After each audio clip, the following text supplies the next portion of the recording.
of misfits and dope addicts are here.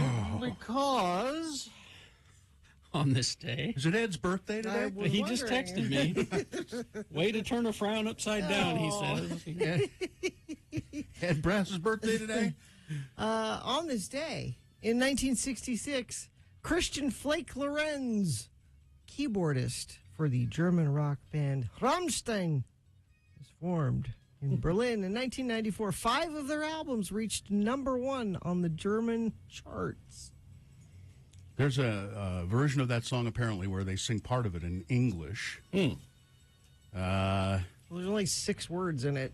Rammstein means ramming stone in German, but, as it turns out, the band was actually named after the 1988 Rammstein air show disaster. A mid-air collision between 3 stunt planes that killed 80 people. And isn't there a base called Rammstein Air I Base? think so, yeah. Mm-hmm. Yeah. Oh, yeah, that's where the air Must show have been was. where the air show was. It happened at Rammstein Air Base. What a fine thing to name your band after, huh? It's Du hast, you have. It means you have. And it's been used in a lot of places. It caught the fancy of a lot of people, including Ed Brass. And I don't. Did we ever play anything Sure, that song by we them? played. No, I mean anything else. That was it. Seemed like there was one other we tried and it didn't take. This was the only one that. I get them mixed up with Front 242 sometimes. Rammstein, du hast. Well, Ed probably knows all their songs. Oh, I'm sure. You know. So it was either that or Yes. on the complete opposite end of the spectrum. Could almost not be any different at all. Crystal Gale. I'm stalling so Carrie can find. Crystal. Les Freaks. This, of its kind, is pretty damn good. Yeah.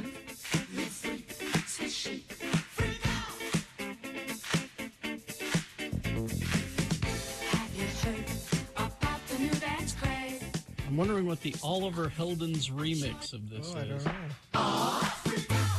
That's the same. There's a little sizzle in it. Oh, yeah. They put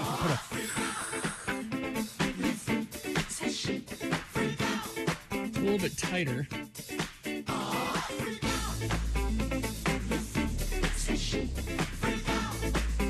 Not much of a difference. No. No. I mean, Chic is good, but they're no A Taste of Honey. Boogie, oogie, oogie. Now, was Chic, was that, are these Giorgio Moroder productions? Oh, I don't know. Chic? I don't think so. Chic was, He was responsible for a lot of this Yeah. stuff. Chic was like one of the first, as I recall.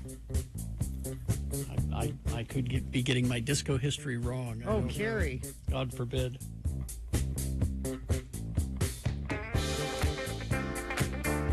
And, A Taste of Honey is okay, but there are no The Tramps. Disco Inferno. Burning! God, I played these over and over and over again in the bar. Yep. Well, you got to play what people want to dance to. That's right. Yep. You try to play something a little different. No, and then they all go to the bathroom. Another message from Ed Brass. I see you got my Faxorama 93 request. Anyway. And there was one other birthday. What was the other one? Well, Because we only discussed the 2. no, we discussed this one also. Oh, well, We discussed playing her solo hit, Who? if you recall. oh, that's right. Okay. Just a second. Giorgio Moroder is called the father of disco. Really? Yeah, He birthed disco? he did. He's German. Started Casablanca Records. Oh, that makes sense. Because on this day in 1945,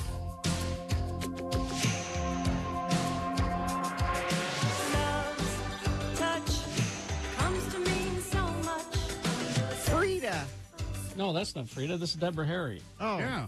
No, I was going Oh. for Frida. I'm not Remember? sure how to spell Frida. Frida. Frida. Yeah. Remember we Who's talked Frida? about Oh, that's right. We did talk about Yeah. Who is Frida? this. she's in ABBA, but then this was her solo hit. She's an ABBA, but had a big solo hit. Okay. A big solo hit where? This was pretty big. This was a big hit. Give Not it a- in anything I listen Yeah, to. yeah, yeah. You probably played this at the disco. No. I was working Top 40 radio at the time. It was pretty popular. Very popular tune from Frida.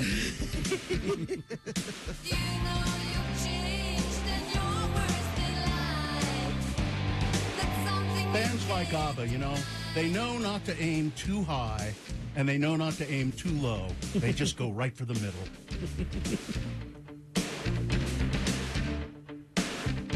Oh, man, this is bad. Not a lot going on in That's this. terrible. But it was all we had. You go to war with the ABBA, you have. I must have had other stuff because I've never heard this song. Really? Yeah, never. What year?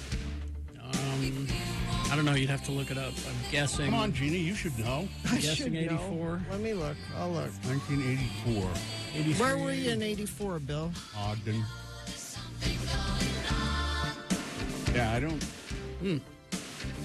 So I was working at the old KJQ, and it was just an AM, and we never played this. I don't think 82.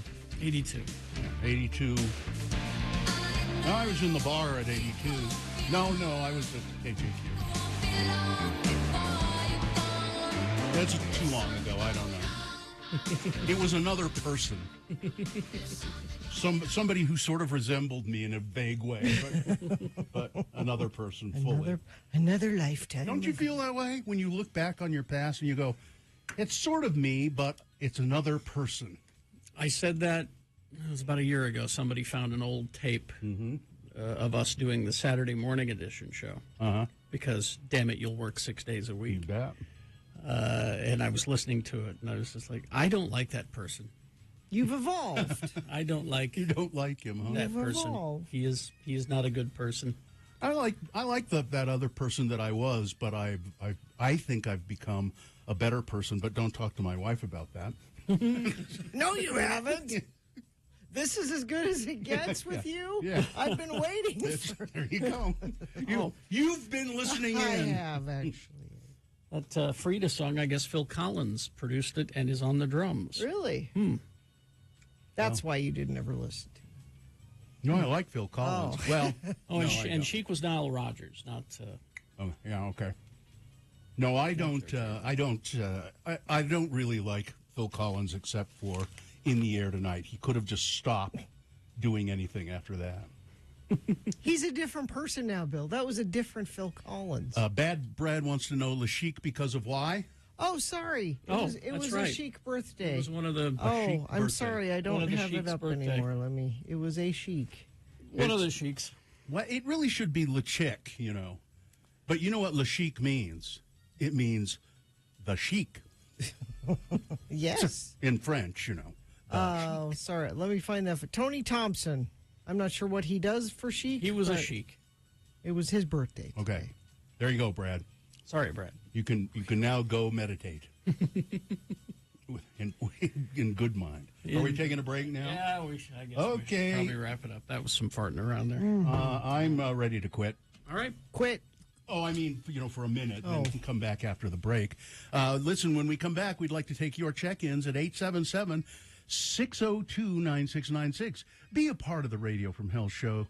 This is exciting, isn't it? Mm-hmm. Radio from Hell would like to hear from you this morning, 877-602-9696. We really like to hear from new listeners. We have a welcome bag for you if you're a new listener, and that means like 5 years or less listening. 877-602-9696. We'll be back. Neat.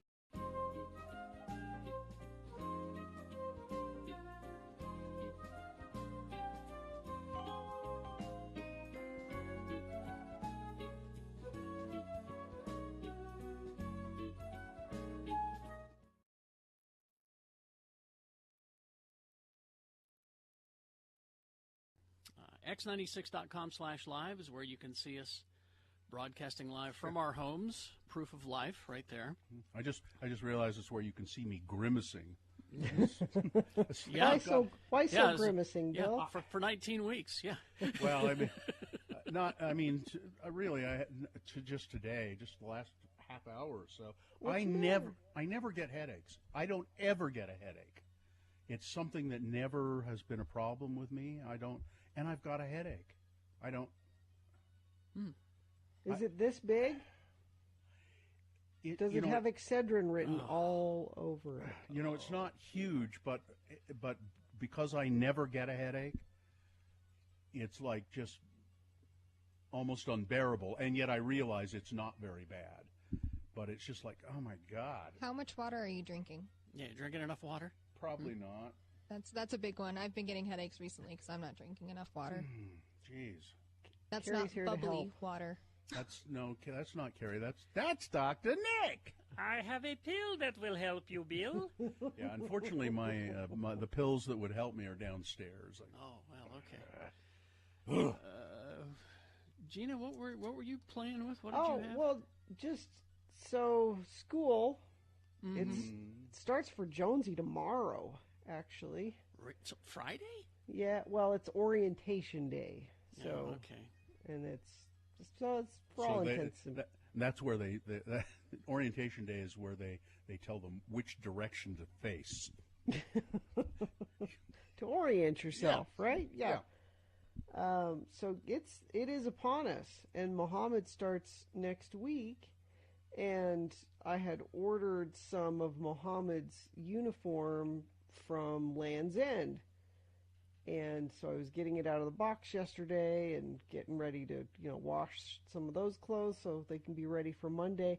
And I'm pulling all the papers out of the box. At the bottom of the box, there's this card, and it says, I'm showing you at x96.com/live. It says a special gift for customers of Land's End, a $100 wine voucher, Well. delivery included, it says. Well, Or you have to remember, Land's End is a land where grown-ups live.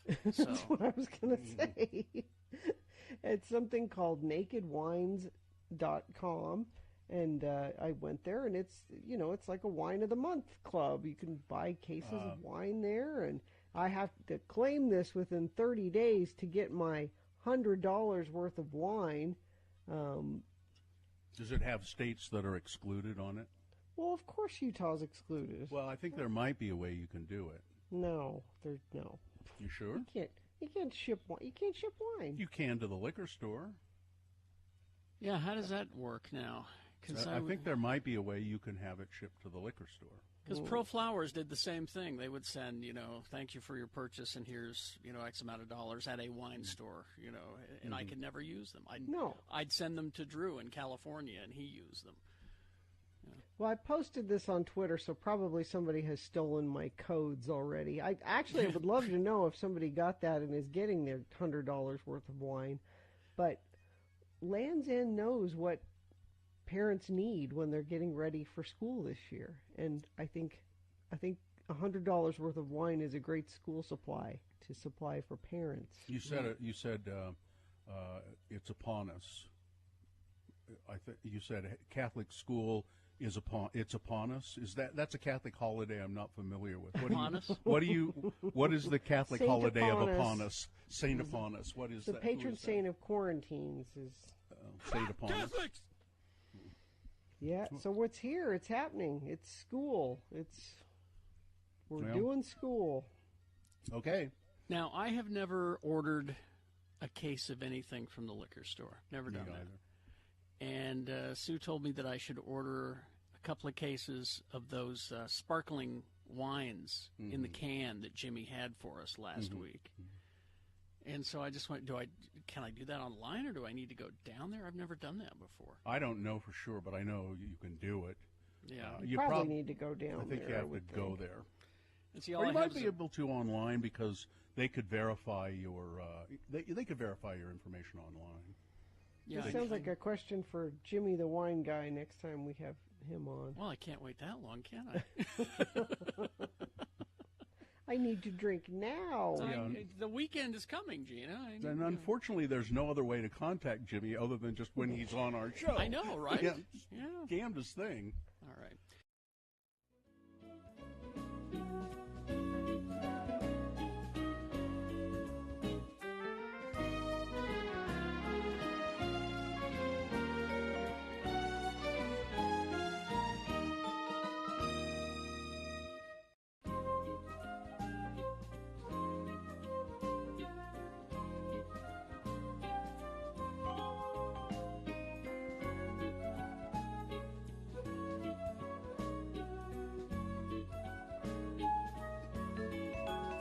Let's get this over with. All right, we will. We've got 3 people waiting to speak to us on the phone. Jana, Laura, and Angie. So we will get to you in just a moment. But first, let's officially begin the program. Advantage U Signature PPO is a Medicare Advantage plan created in Utah with access to a huge network of doctors and hospitals, including University of Utah Health, Steward, Mountain Star, Intermountain Healthcare. See if Advantage U is right for you. Visit AdvantageUMedicare.com. So if you have a mind to do it, you want to see the sunrise, it'll be at 7:13 this morning. The sun will set this afternoon or this evening at 5:11. The moon is a waning moon. It's in the third quarter, 59.6% of full. The moon will set today at 1:24 p.m., today being Tuesday. It's the 15th day of November in the year of our Lord Jesus Christ, 2022. And this is we first threw our support to a morally bankrupt monster to be president, but now we endorse a smug science denier edition of the Radio from Hell show, starring the lords of morning radio, Carrie Jackson. I'm Bill Allred. That's Gina Barberi. Katie for short is our fine producer behind me there in the booth, along with Dawson and Cameron Diaz as the wonderful helpers that we have. And now we go to your check-ins. All right. Let's start with Jana. Hi, Jana. Hey, how are you? Good. Where are you calling from? Salt Lake. Okay. What's up? I'm on my way to, I got up early this morning to go help a friend and got pulled over Oh, no. Wow. about 106 South. Yeah. Why? And, well, they tested me for drunk driving, but I'm not drunk. They called the paramedics, and I'm severely dehydrated. Oh, Oh, geez. How dumb is that? Yeah, that's, it is pretty dumb. That happened to my mother once, too. She just, Oh, my gosh. are you okay now? I'm getting fluids What did in the the ambulance. Oh, you're are you you're in the in the ambulance? ambulance In the now? ambulance right now? Yeah, I know it. Wow. This is the best call we've had. This is the best call we've ever had. What made you think to Oh, call my us from the ambulance? Yeah. Well, I've always wanted to call, but I'm lazy, so I Never had any only- time. So I listen to the podcast. I'm just lying here, so I, you know. So Well, I've got a warm blanket on, and Aw, Jana. they're giving me fluids. I know. Do you know It's what, sad- Jana? Sad state of affairs. What? You need a Radio from Hell water mug. Yes. So So hang on. hang on, we're gonna have Katie get your information from you. We're For gonna get you a water mug. and Jana, check Thanks. in with us in later on in the week or something. Yeah. Let us know you're okay. Yeah. All right. Okay. I will. Okay. I love you guys. Hang See you on. later. Well, okay. I don't know where we go from there. right? Good luck. Yeah. Laura, can you top that? Hi, Laura. How are you? Hi, I'm good. I'm calling from Texas. Texas. Okay, that's pretty good. What are you Yes. doing? What are you doing? Well, I'm being disappointed about the election results, but that's Yeah. different. Well, we live I in Utah. actually We called- relate. I need your all's help with something. Okay. What? So I need a man, and I need to outsource it to a different state because I could not find somebody here. So- I need a man. You need a man who's. Now I do. you don't need a man. You want a man. Let's start there. Okay. How about that? You are correct. Okay. Yes, Gina, you are correct. Okay. I would desperately enjoy a man's company. Well, what city are you in? I live in the Dallas-Fort Worth area, but, you know, I will travel for love. So if there is somebody up there, I have family up there. So what you're I just looking might become a for citizen. is somebody that you, in another state, that you can fall for, maybe not even all the way, just a little bit, so that it'll make you go and live with that person in another state. Well, that's how I got to Texas. And then that, You and then that followed a didn't, guy to Texas? and then that didn't work out. Well, okay, we were married, but I did divorce him, but I kept Texas. And so maybe I can divorce Texas and find someplace new. Yeah, I yeah. think you should divorce Texas. for Laura, I sure. don't know exactly. I don't know exactly how we can help you. We're not really in the matchmaking business. Yeah, Dallas-Fort Worth, it's about 50-50 there. Can you move to Austin? Yeah, Austin's pretty cool. You know, I could if you have a listener there that wants to, you know, get together. Okay. Well, Let us know. listen, if anybody wants to hook up with Laura, call us and maybe we'll see what we can do. There we about go. I All love right. it. Thank that. you. Thanks, Laura. We'll see you. Okay, have a good one. Bye-bye. Well, okay. Angie. And Angie, Hi, Angie. where are you calling from? Hello, I'm actually on my way from Virginia to Florida to watch the Artemis launch tonight. Oh, cool. That'll be Very great. cool, yeah. Yeah, I'm excited. I have about 8 more hours till I get to Florida. Oh, wow. What time is it launching? Do you know? It's about 1 a.m. Eastern time. Oh, okay. So it's long after my bedtime, I'm afraid. But I'll watch it. I'll watch it on tape in the morning. Yeah, they'll record it for you, Bill. Have you ever watched Yes, a yes. rocket launch? Yeah, you know, in fact, just last week I was in California for another rocket launch for an experiment called Lofted that I worked on. Are you a launch groupie? I am. I'm a NASA employee. Oh, okay. Oh, there we go. Cool. Well, Yeah. I think that's Yeah. exciting. This ought to be fun. Be careful on the road. I know it's. Are you alert? Are you doing okay? Yes, I am doing great. I've had lots of coffee. I'm doing great. And I'm able to listen to you guys live for the first time in forever. I've been listening to the catching up on the podcast on my way now. And now I'm listening to you live, and you played Rammstein, and it was great. That'll wake you up. And go. you guys, I know.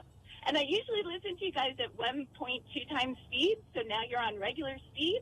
Wow. And it's, we you sound guys different, drunk don't we? Because it's so slow. Well, Angie, we are drunk. Yes. No, we're dehydrated. That's We're the problem. dehydrated. That's it. Yeah. Angie, we gotta go. Well, thanks for calling. We'll and see ya. Thanks for Be listening. careful. All right. Thank you. All right, bye-bye. Bye-bye. Larry from Ogden, everybody. Larry, I just opened up your letter here. Terry, Bill, and Gina. Yes, Larry. In Thank you for- Pueblo, Colorado. Yes, sir. All the way up here, 14,000 feet. Hey, before I have to go, Miss Laura over there in Texas. I'm her man. Oh. I'm way up here in Colorado, Laura. I'm waiting for love. I've been practicing. He's been practicing. Laura, Laura, Larry, do not. Laura, do not. Larry, I don't know. Larry's a pot No. farmer. He's got money. Laura. We got, if you're into politics, we got that darn Laura Babbitt or whatever her name is. Lauren Boebert. Boebert. Yeah. That's right. You got to deal with that. Yeah. Yeah. Hey, Yeah.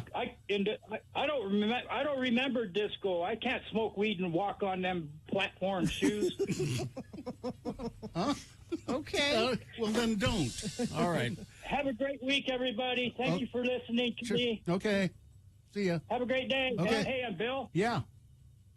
Bye. All right. There we go. See you, Larry. Well, we made a love connection today. Yeah. On the radio. Don't from Hell discourage. Show. You tried to discourage Well, that.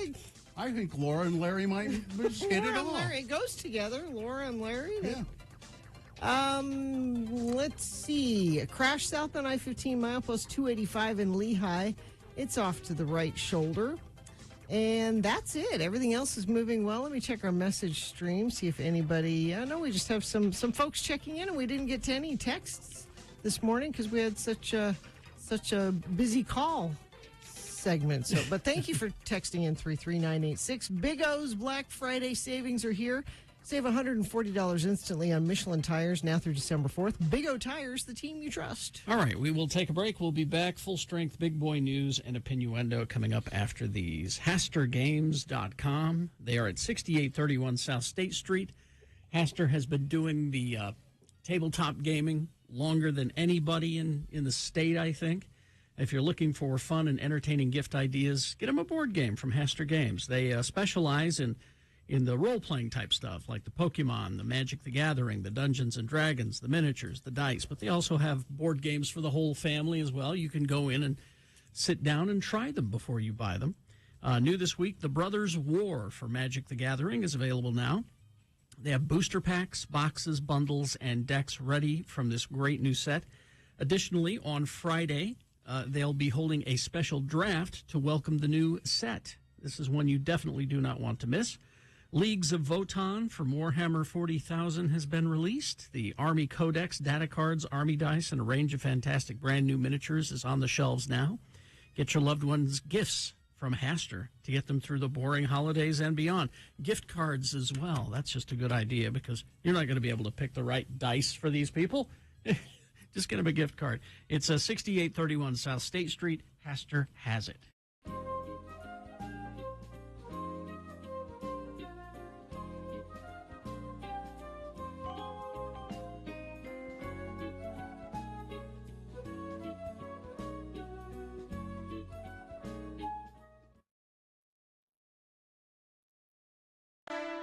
Ladies and gentlemen, the Radio from Hell radio players.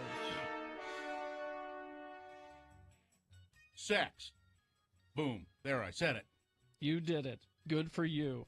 I love how you snicker and can't say that word with a straight face. I didn't snicker. All I'm saying is our relationship expert is in the studio. And I made a breakthrough. Didn't I? Didn't I? What was it? I said sex over the public airwaves. Oh, by the way, I did get your email with all your questions. We're going to go through them one by one tonight. All right, thanks for throwing me under the bus. It's all good, brother. Big Daddy's here. The birds and the bees. It's a conversation that is a famous in culture. Oh yeah, critical. What actual percentage would you say from your experience as a relationship coach, what percentage of families actually have this conversation with their kids? You know, my gut would tell me 35%. Really? See, I would have put it somewhere around like 5, 10. Well, I don't know, you think, but I don't know that they do a great job about it. You know there's things we don't talk about, kids. Right. One of them is the birds and the bees. I think we're getting to a day and age when more and more of it is happening. There are some great statistics about, teenage sex and things like that. And, those numbers are dropping. Not doing it as much as they used to, amazingly. Really? Yeah. Is that nationwide or just in Utah? Nationwide. Okay. And, in fact, I'm looking for those as we're talking. I think what we're starting to see is, for example, younger adolescents, so younger than 15 years of age, are delaying sexual intercourse by a great number. In fact, here's some examples.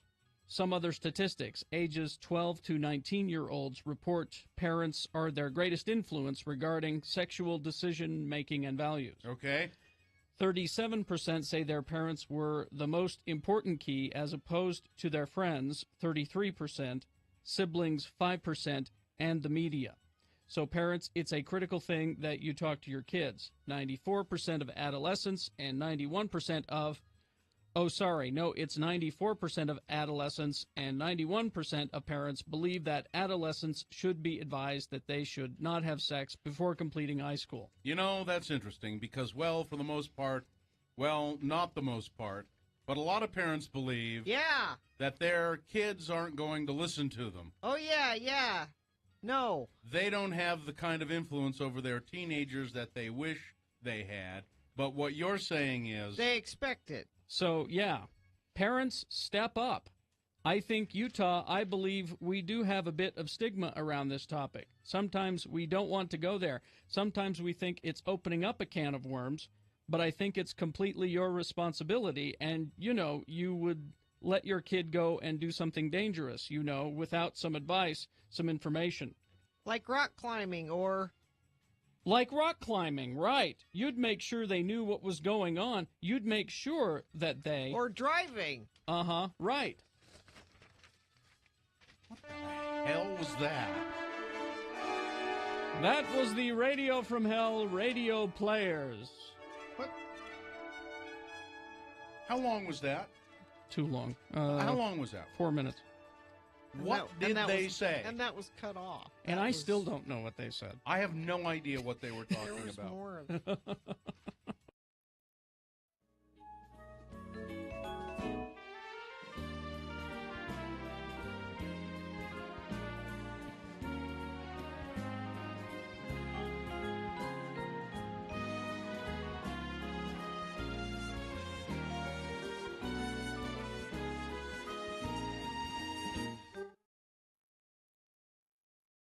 I made a big mistake.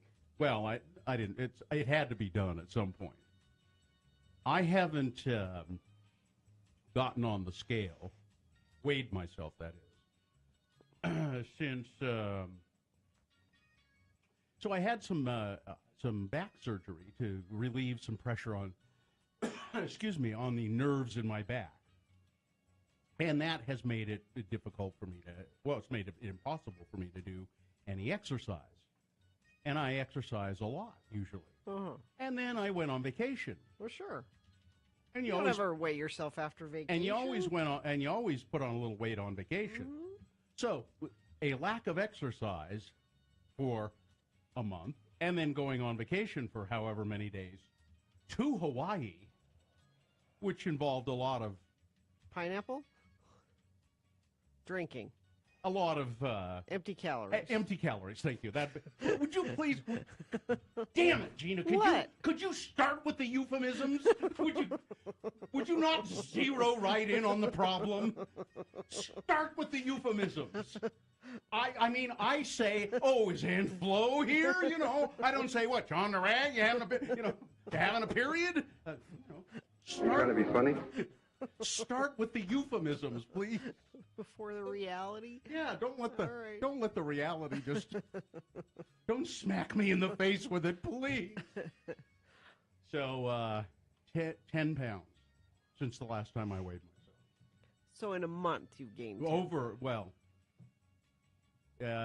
I think I'd have to look and see when that surgery You don't was. look like you've gained 10 pounds. Oh, I sure feel like it. And I don't. Really? No? You look fine. Nah. You always say that though. Because I don't know, why does she always say that? Because I don't think it's true. I'm sorry, I was chasing down things that we have to sorry. take care of here. I'm, trying to fix the show. That's all. She always says, you look fine. I think it's you say that either because you don't really look at me or at people. Because I look at you, and I wouldn't say that about you. I didn't ask your opinion on how I look I or how didn't. much weight I gained on my vacation. I didn't ask yours either. You just offered it.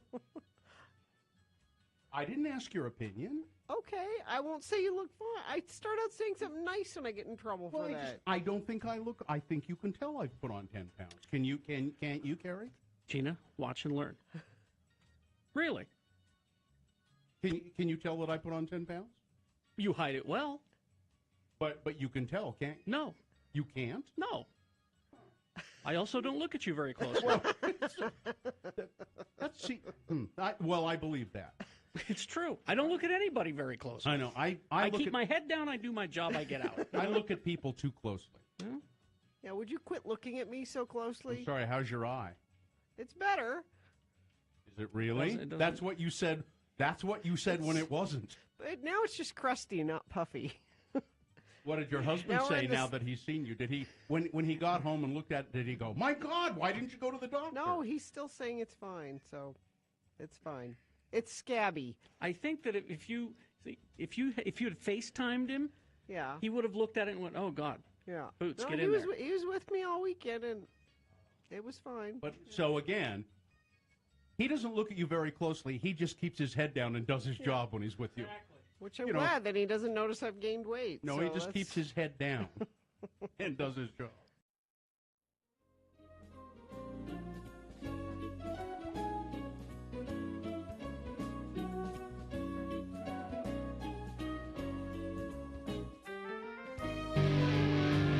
6:41 right now, and it is time for Full Strength Big Boy News and Opinioendo, brought to you by Lim Jewelers is a small business that delivers big joy. November 26th is Small Business Saturday. Save 30 to 50% off store-wide. Lim Jewelers, located in Midvale, limjewelers.com. Well, Jay Leno is recovering from burn injuries following a gasoline fire, according to a statement from the hospital where he's getting treatment. You about this? Amy Bennett, a spokesperson at the Grossman Burn Center in Los Angeles, told CNN that Leno was in stable condition, being treated for burns that he received to his face and hands from a gasoline accident in his garage over the weekend. Now, when you say garage, Jay, he's got a warehouse full of he collects cars. Vintage cars and rare cars, and he is in good humor and is touched by all the inquiries into his condition and well wishes. He wants everybody to know he's doing well and in the best burn center in the U.S. CNN reached out to representatives for Leno for comment. Leno is an avid car collector, was working on one of his cars in the garage when it reportedly just burst into flames. Yeah, I got some serious burns from a gasoline fire, but I'm okay. He says, I need a week or two to get back on my feet. I don't know. It could be very serious. His family's not providing many details. All we know is he's alive. Our prayers go out to his family tonight. It's not life-threatening. No, but it could be. It's, burns is awful. Burns are bad. They're awful. He's not going to die. And let's see. You mentioned this yesterday. A Foreigner is they're going to retire. Finally. Good news for Carrie. That's good news for all of us. Yes. One of the biggest 70s and 80s rock acts, Foreigner, they're ready to call it quits. They're going to go out on a farewell tour now with Loverboy. So all we can hope is that they take Loverboy into retirement with them. Come on, Loverboy, let's go. We're all retiring. Let's do it. Why? Let's do it. Oh, Mike Reno's looking bad. Now, the opening of the show this morning, I don't know, was that a little Jukebox obscure?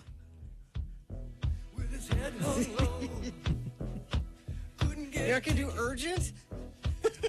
That's my favorite. Cold as ice. Hot-blooded, check it and see. Very good.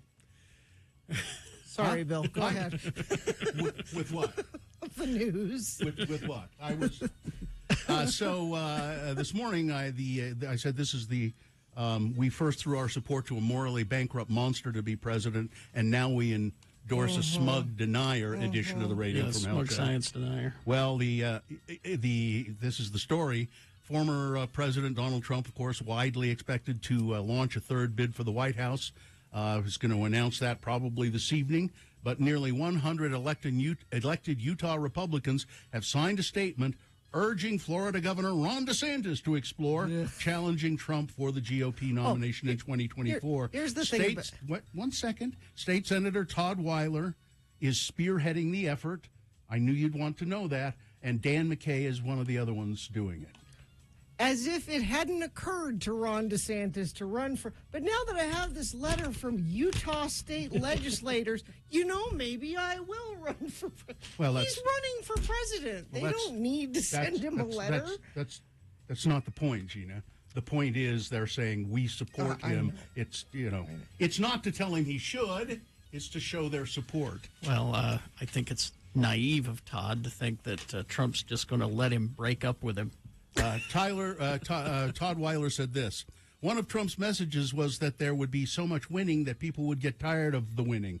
Quite frankly, I'm tired of losing, said Weiler.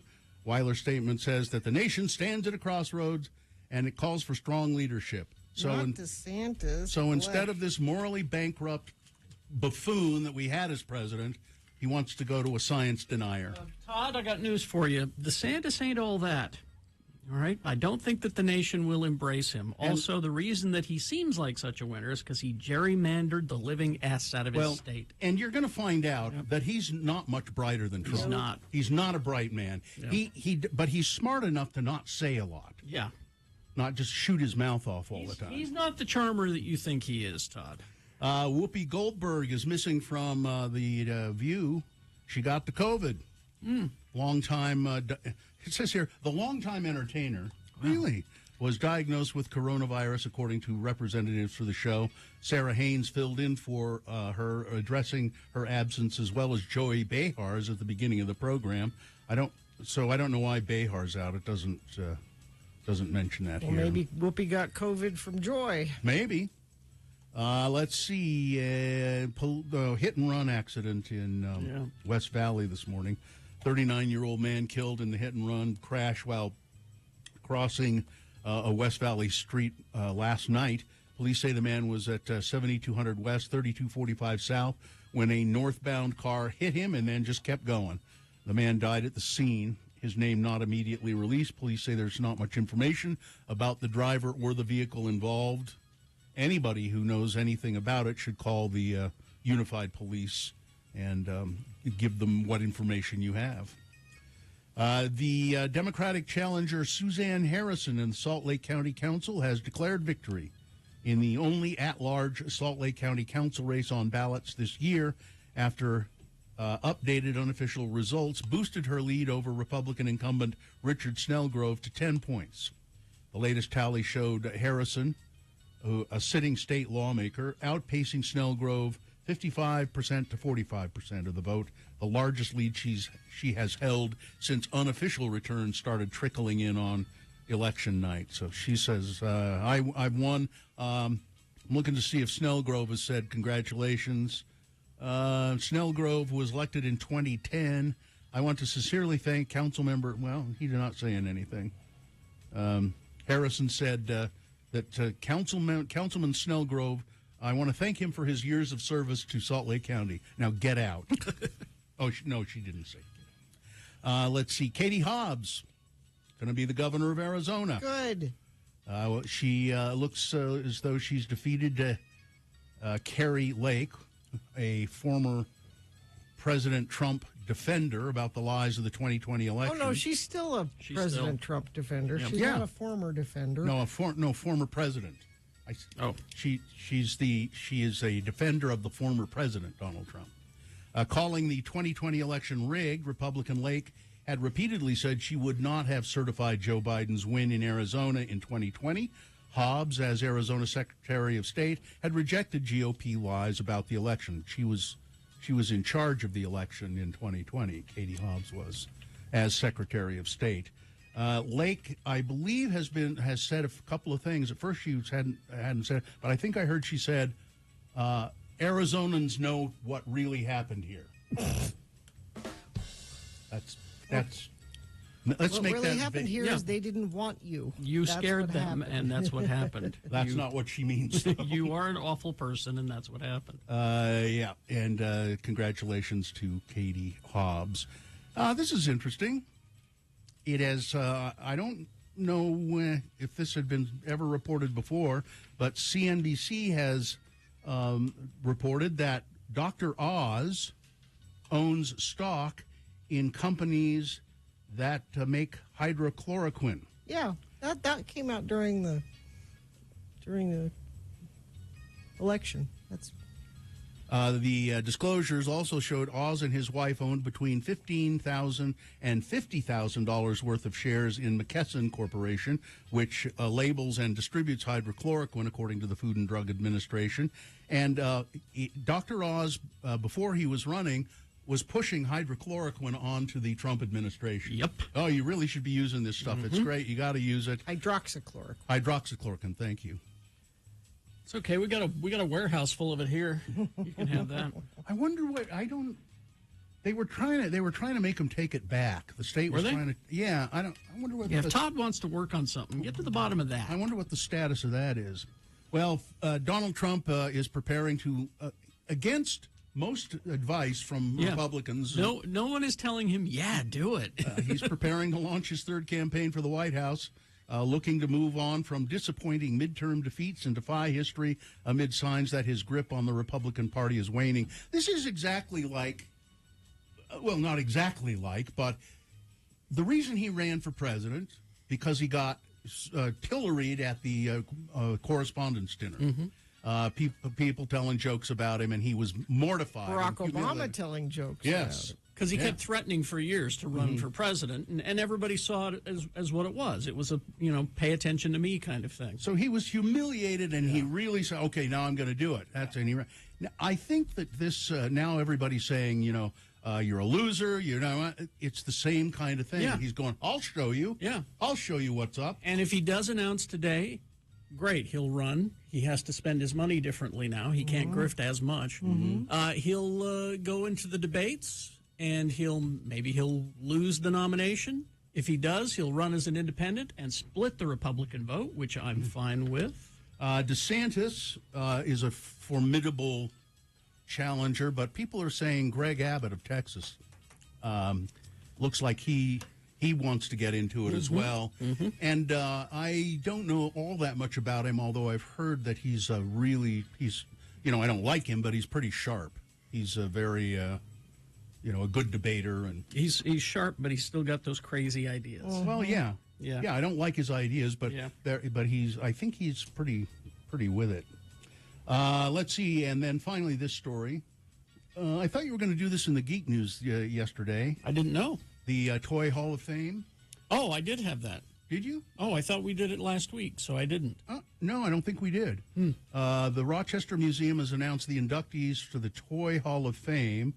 Breyer horses. Those are those little plastic. What? Those plastic? Are they plastic? They're not plastic, What are Bill. they? Shut your mouth. They're ceramic. And are they little? Well, they're about. I used to collect them. Yeah, I know. They're not little. They're, Okay, and what? So it's all different breeds of There's horse. breeds, and there's a whole line of race horses. You can have a. How horse many did you have in your Oh collection? God, 30. Where are they? Where are they? Don't have them anymore. Why? Where are they? My sister has some of them. Why don't you have any of them? You should have one or two. Just to remember. I should have. Pass Yeah. along to Jonesy. Yeah. Bingo is going to be. These are the finalists: Bingo, Breyer horses, Catan. That's the game, right? Nerf, Pinata, Phase 10, which I don't know what that is. It's a card game. Pound Puppies, and Racco and Spirograph. Where do I go to vote for Breyer horses? I don't know how they select them. The story I had was the three that they had selected for this year were the Spinning Top, which has been around for 1,000 years. Yeah.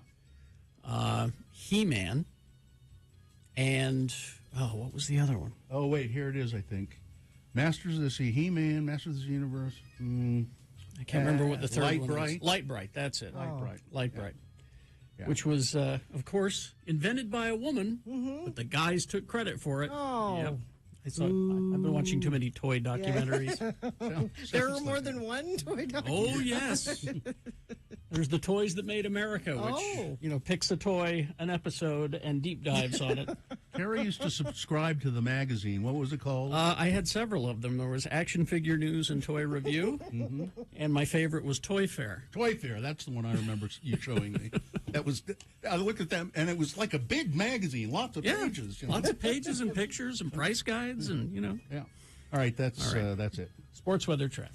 Well, Qatar's World Cup promises to be fun, Oh, geez. but without pleasure. What a mistake. Fans traveling to watch the Global Soccer Championship have been warned not to bring a number of items that are reportedly banned in Qatar to the site of the World Cup. Those caught with any of those items could face prison time, according to an official memo. Quote, importing drugs, alcohol, pornography, pork products, and religious books into Qatar is illegal. Sex toys, too, I think they put as one of them. Beer, because Budweiser paid a whole bunch of money to be a sponsor, will be available in designated locations, but it will be hidden and a secret. And why didn't Pornhub spend a lot of money? This is the worst idea to have it in this country. It is. And I'm telling you, there will be lots of people arrested. Yes. Swearing, making rude gestures are considered obscene acts, and offenders could be jailed or deported. My sister had a class trip. She's getting her PhD in her school. Took a trip to Qatar to do some education. And before they left, her professor said, if any of you get arrested, you're on your own. We cannot help you. And you can get arrested for all kinds of dumb just about things. anything, yeah. They're saying you should dress modestly while in public. Women must cover their shoulders. No short skirts. Both men and women cannot wear shorts or sleeveless tops. I spent 6 hours in the airport in Qatar, and it was like none of that would have applied. It was a beautiful place. I could drink anything I wanted. You were in the buy airport. anything I wanted. Let's see, weather. It's very cold. 25 right now in Salt Lake. Even colder if you're up, say, in Park City and places like that. And going to get up to 38 for a high today.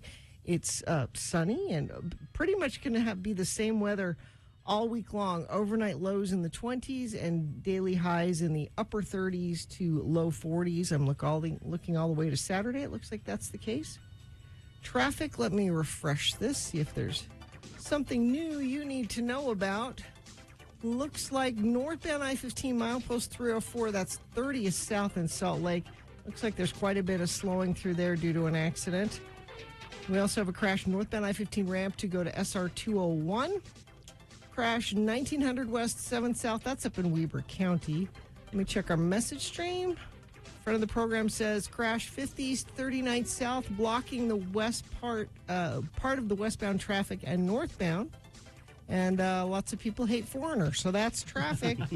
Help combat theft. Jiffy Lube Utah is offering free service to have your vehicle's VIN engraved into the catalytic converter and striped with fluorescent paint. All right, thank you, KXRK Provo. We'll take a break. We'll be back. Utah Word of the Day coming up. Boner of the Day also on the way. Stand by for all of that. Hoops Vision Correction, HOOPES Vision.com. If you wear glasses or contact lenses, sometimes it seems like you're fighting with them. Yes. Yeah. What a great way to put that. And it's horrible, so why do it? Yes. Have the LASIK. contacts. The contacts, you're always fighting with those. Yeah, it's just horrible. So you'd be in the middle of the day and suddenly it's like, where's my little fluid? Disappeared. Yeah. Gets lost up in your eyelid. Anyway, Carrie and I both have had this procedure at Hoops Vision, the LASIK procedure, and we don't wear glasses or contact lenses anymore. So just get rid of the hassle. Right now, Hoops is offering $1,000 off, plus 0% financing for 24 months. And you can use your FSA or HSA balances to pay for your LASIK procedure. Call and make your free no-obligation appointment right now, 877-30-LASIK. That's 877-30-LASIK, or book online at hoopsvision.com.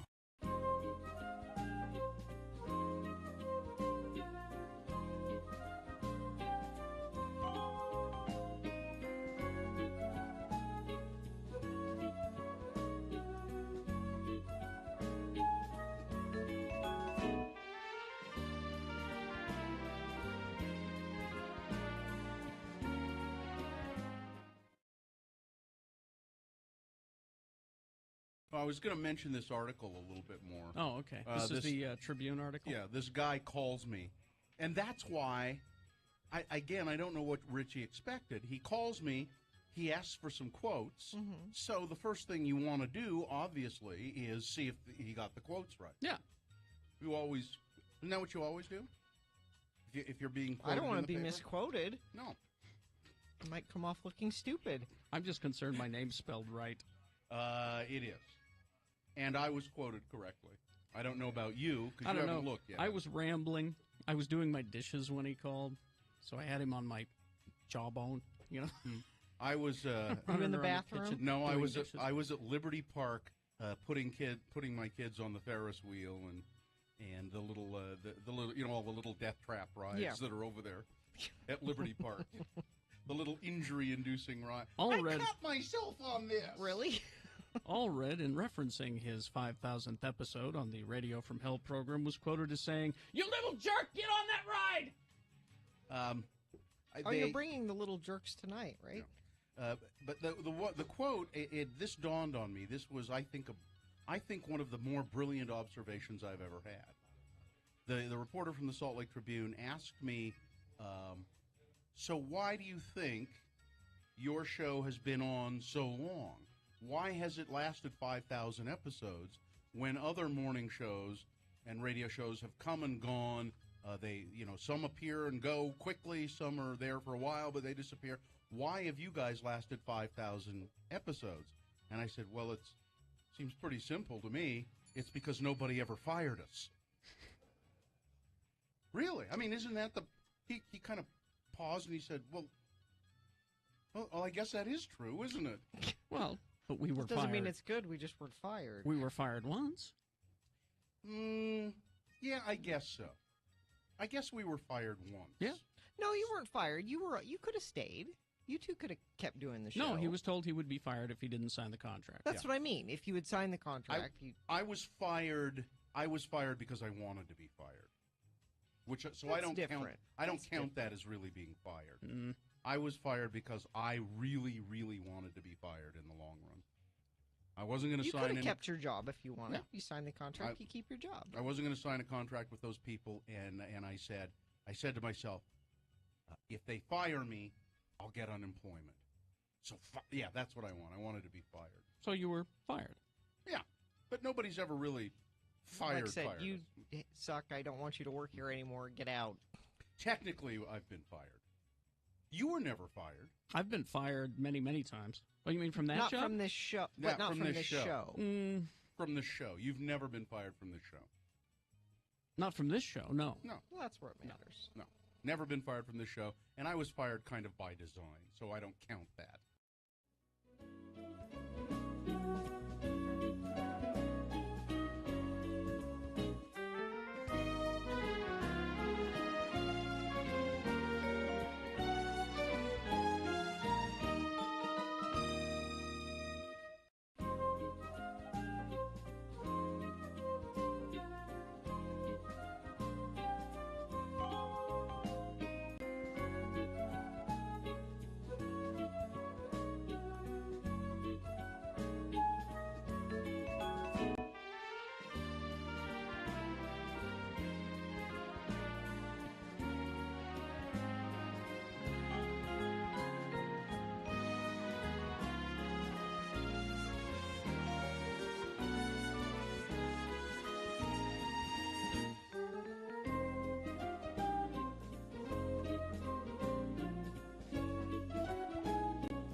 Ba-ba, 7:04.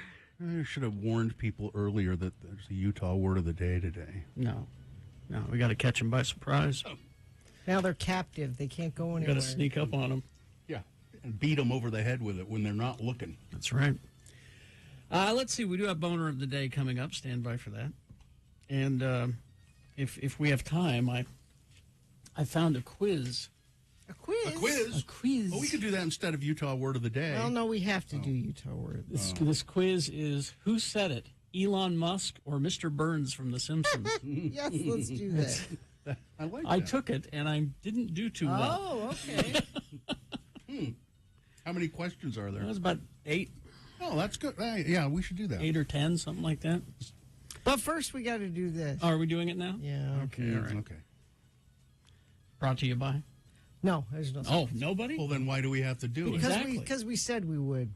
It was in the promo yesterday. It was. You can't. Once can't? you promo it, it's got to happen. Is that radio law? Yeah. I guess so. Okay. All right.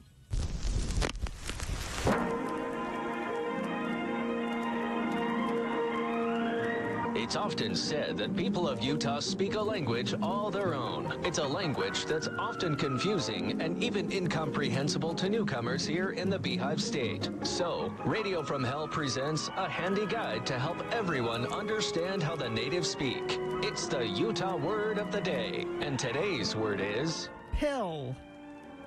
P-I-L-L. Pill. And now to use the word in a conversation, let's listen in to a dialogue between the mayor of Mona, Don Criddle, and his somewhat off-center son, Denver Criddle. Be listening for the word pill. Hey, Daddy, I heard you talking the other day with Councilman Sister Dorothy Elwood, and you two was talking about how our town is growing real fast and that the council should plan for the future growth of Mona. Is Mona really growing that fast, Daddy? Yes, that's what I said to Councilman Sister Dorothy Elwood. I said, yes, it is growing fast, Denver. Some say too fast. Let me give you a couple of statistics to help you see what I mean. In the 2010 census, Mona had 1,547 souls living here. Now we look at the last census. Well, that's gone up by 3 to 1,550. And we're only going to get bigger. People are selling their homes in Milford and Holden and places like that and moving up here to Mona. Outsiders. They're driving up the property values, ain't they, Daddy? I thought I'd seen some new folks in town, people from down there, Milford and such. They look different, don't they, Daddy? Now, Denver, being as I'm Don Criddle, Mayor of Mona, Utah, it is my job to make sure everyone is treated fair and square, and to make sure we live by the town motto, Mona, Utah, so why not? So I can't say that the new folks look different, even if I think they do. But it sure would be better if we all looked the same, wouldn't it, Daddy? Well, again, as mayor, I can't say that, even if I was to think it. But heck, Denver, Mona City sits on just 2.5 square acres of land. We're running out of room. Hey, what if we annexed Nephi? Made Nephi part of Mona. Then we'd have plenty of room, and we'd have a Denny's and a taco time. Well, Denver, back a long time ago, my daddy's daddy tried to take Nephi by force himself. What? By force? Yep. Old Grandpa Criddle stormed into Nephi on his horses, guns a-blazing, and he jumped off his horse and slipped on a banana peel and was immediately disarmed and arrested.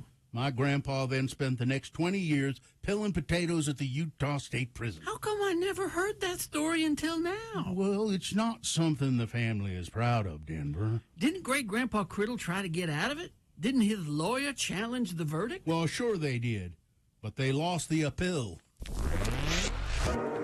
Join us again some other time as we examine how the Utah natives speak with the Utah Word of the Day.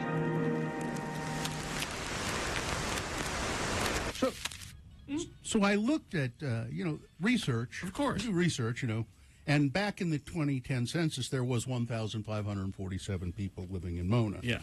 Now, for the sake of a joke, I just increased that by 3. Yeah.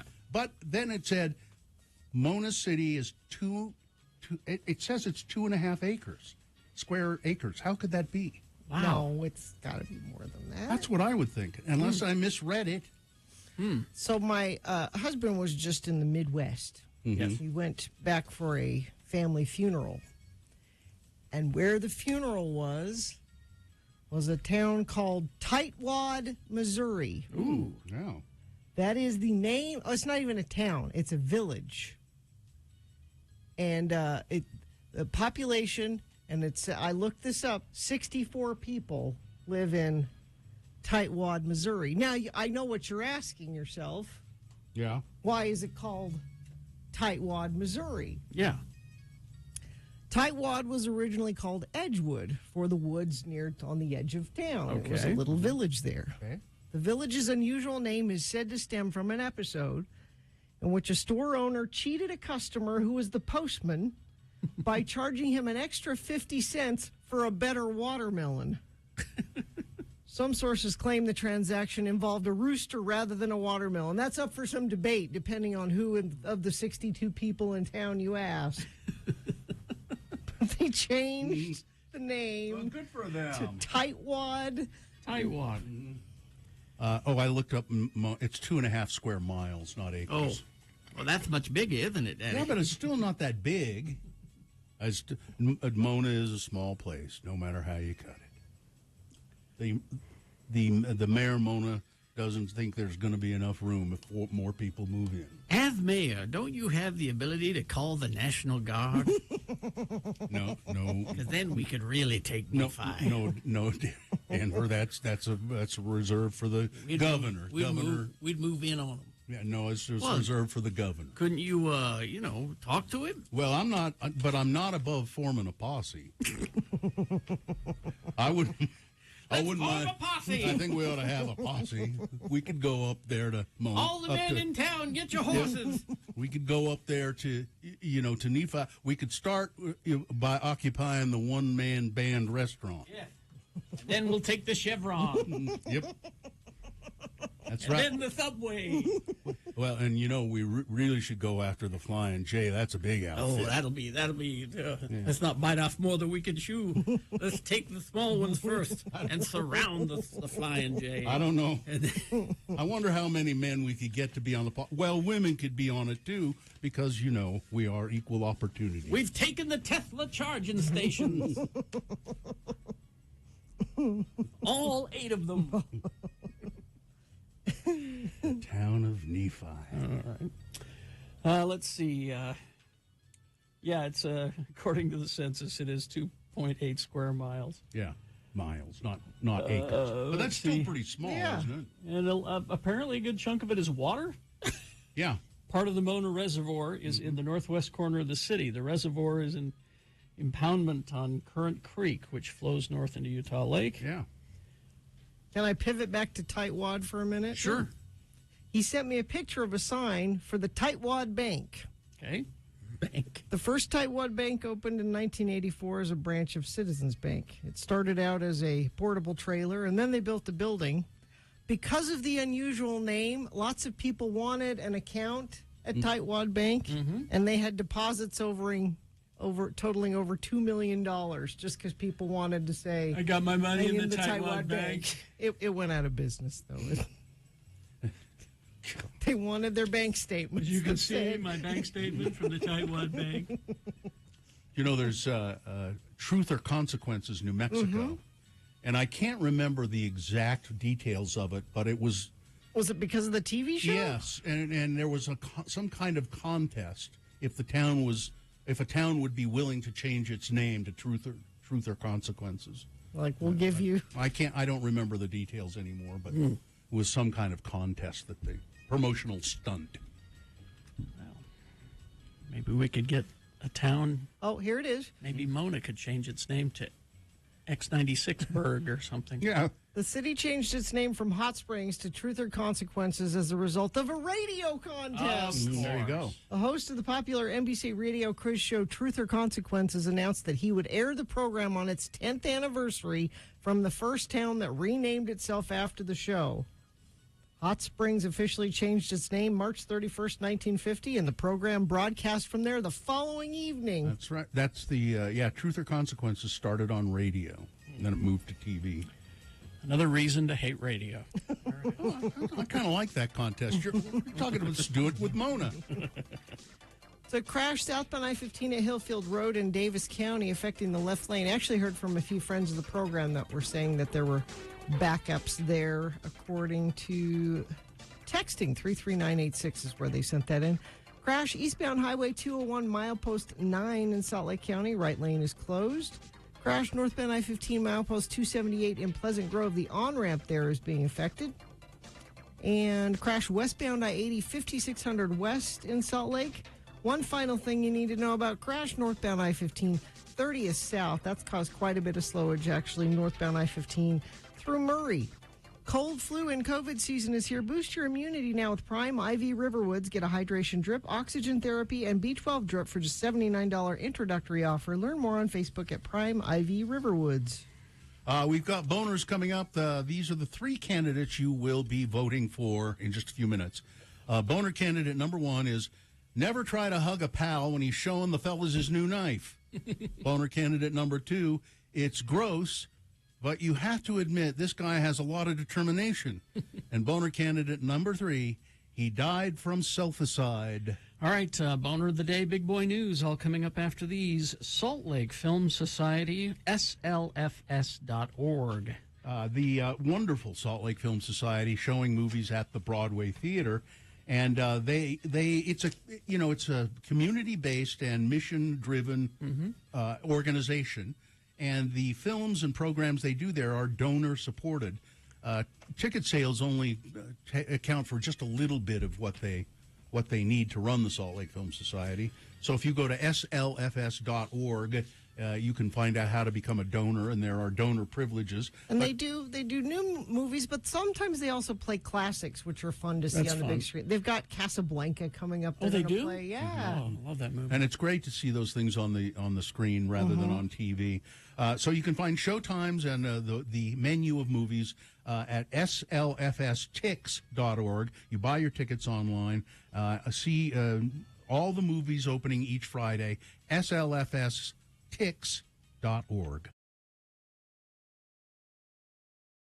I'm venturing into foreign territory Saturday, tomorrow. Yes, Mrs. Bill, my wife, and I are going to Utah County. Are you sure this is a good idea? Well, Is this trip really necessary? it's for a wedding reception in Alpine, which I think I've been to Alpine. I think that's where I went to a funeral there a while ago. So you go to major life events in Alpine. Yeah. That's northern Utah County. Yeah. So we were thinking that maybe we should do something in Utah County after the wedding reception. Because you don't find yourself down there very often. But I have no idea what to do. Well, they have a lot of chain restaurants in Alpine area. I mean, I'd even be willing to go to Provo. Well, I don't know. But maybe not just restaurants. Maybe there are some sites that I should take in. Family fun, Utah fun. Take a little drive and look at stuff. But I don't know where to drive and look at stuff. This is Salt Lake City? After Provo, why not? This was going to be Ogden, Utah. Exactly. Now I've looked up notable people from Alpine. Notable people. And I'm a little concerned, Bill. Why is that? Well, I mean, some of the names on here are okay. Bronco Mendenhall, former football coach. Mm-hmm. That's all right. But Jason Chaffetz apparently lives in Alpine. Oh, I don't need to. I don't need to go see Jason. You're suggesting that I go knock on his door and ask for a chat? I'm just saying you could run into. I'm saying you could toilet paper his house. If I run into Jason Chaffetz, I will say to him the same thing I said to him when I met him in our studio. Mm-hmm. You scare me. You could also run into Mike Lee when he's here. I guess he's in That's where Alpine. he lives? Mm-hmm. If I ran into Mike Lee, I would. This is what I would do. He said, "Oh, hi, Senator Lee.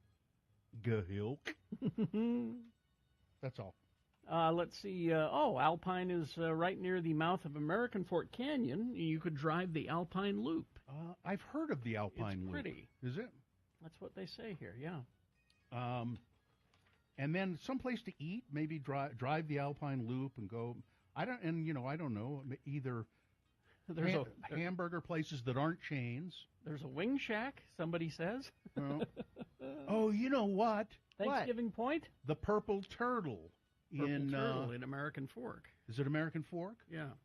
That may be that. And it's not too much south of that. So No,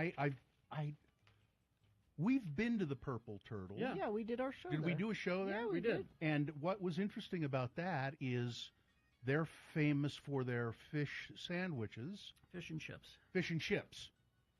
And that we went back into the kitchen, and by God, they had a whole fish, giant codfish back there that they were cutting up. Cutting it up right off the fish. Somebody is suggesting Strap Tank Brewery. Strap Tank Brewery. Let's see. Go to Block Restaurant in Provo, Brady says. Block Restaurant. I'm really serious. I'm taking these under consideration. Strap Tank is near the Cabela's, so that's right there. You got some shopping to do there, don't you? Yeah, Cabela. Yeah. Go to Cabela's and get you. I got to get some ammo. Got to get me a new scope. Stock up. I'm going to get me a grill. Got to get me a silencer. The Block Restaurant. Huh. Anything else? I mean, Alpine Loop. Yeah. You know. Purple Turtles in Pleasant Grove. Right. PG. Yeah.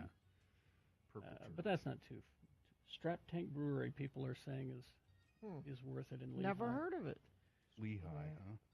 Yeah. Well, I'd be on your way back, so. But the Alpine Loop, because I have always heard about the Alpine Loop and have no idea what it is. I guess it just goes up It's around pretty. through the mountains. Just a road, and it just goes up the canyon. And does it loop around? Honestly, it's a loop. I've been up Alpine or that canyon, American Fork Canyon. American Fork Canyon, but I don't recall it. The name Alpine Loop. I've heard about it. I'll look it up and find out. But I'm really, and so, I mean, if you think of anything, you can email me, bill@x96.com. Something I should do in Utah County. Solagave Mexican Restaurant. Sol, S-O-L? Mm-hmm. Bill, if you want to meet me for a game of disc golf, there are a few places we can play. No, I'll be with my wife. Yeah, you don't want to do that. Well, she might like to play. I'd watch. People are all raving about the Alpine Loop. But they say to wait for fall. Well, that's not what the flag is. I'm not going to hang around down in Alpine until fall. Exactly. That would be ridiculous. I'm going to a wedding. I have to come back sometime Saturday. People suggesting that I hang out down there until fall. God, what's wrong with all you people? The way down there? You guys are dumb. It's the Alpine What Loop. are you going to wear? Are you worried about what you're going to wear? Yeah, I always worry wedding, about what yes. I'm going to wear to a wedding. I am. Mhm. I don't have very many nice things. You're going to have to put your big boy pants on. Yeah. You can't wear the comfy pants to a wedding. The Owl Bar? Where's that, I wonder? I don't know. I remember, though, I went to a wedding in Alpine. Mm-hmm. It was Tony's wedding. And we were there for the ceremony, and then the reception was later in a backyard in Alpine. And so we had like an hour or more to kill. And so we're like, where is a bar nearby? And we just, Googled. Mm-hmm. And it's like the only bar in that area. And it had obviously been there forever. Was it a Dewdrop Inn? Do you remember what it is? I don't remember what it was called, but I remember walking in there with my Asian wife and all of the, I'm assuming, regulars turning and looking like. Did they stop talking? And Yes. The Owl Bar is on the Alpine Loop. Oh, at Sundance. Is it at? Oh, I've been there then. And you have. I have been to the Owl Bar then. Yeah. It says the Alpine Loop, 20-mile drive, stupendous views of Mount Timpanogos and other glacier-carved peaks. There's a place there. You take a short detour to Cascade Springs. The mountain spring is crisscrossed by boardwalk. It's got pools full of fish and aquatic plants. That sounds nice. Now, don't go past Provo, because that's my part of Utah County, where I grew up. And So that's you don't want me in there? No, I don't think you should go there. Gary's Because warning you. I'm warning you. It's They are totally stagnant. There is no evidence of any progress as far back as my tricorder can register. For tens of thousands of years, there has been absolutely no advancement, no significant change in their physical environment. This is a laboratory specimen of an arrested culture. Yes. Gotcha. That's south of Provo. Gotcha. You don't want to. Okay. Don't want to hit my part of town, please. Well, all of those things were very helpful. Yes. Thank you.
Like me to do? Use my words?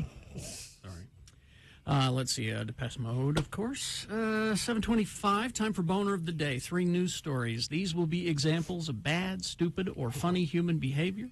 Yeah. And you will decide with your votes of these 3 candidates which one is the worst, which one deserves to be Boner of the Day for today, November 15, 2022.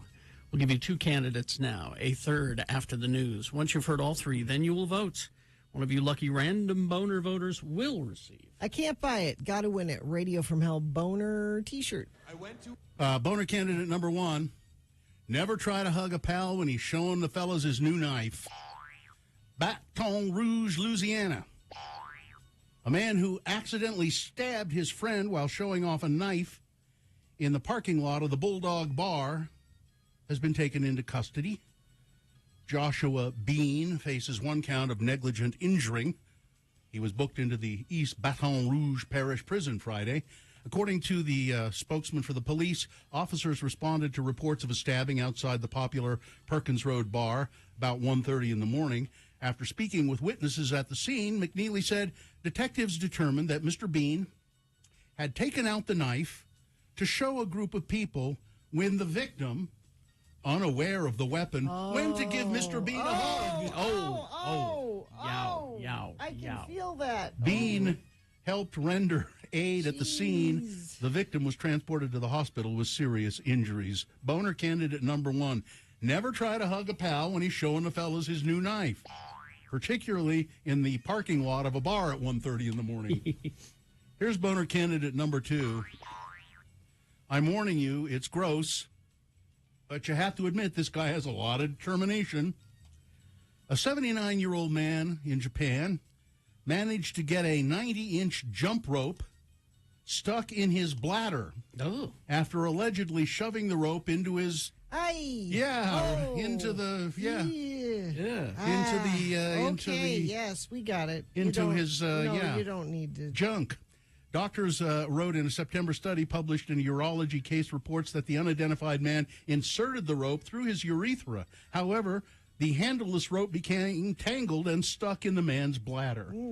The man was forced to seek medical help, complaining, "I'm having a hard time peeing." Yeah, you would. Medics unraveled the medical mystery by investigating his bladder, where they found a large object accompanied by acoustic shadows, whatever that means. It was then that the man admitted what had happened. Although he didn't explain why he did it, he was transferred to the hospital. An X-ray revealed the object was a wire-like coiled foreign body. According to doctors, there was no way to remove it the way it went in, so they had to perform surgery on the patient.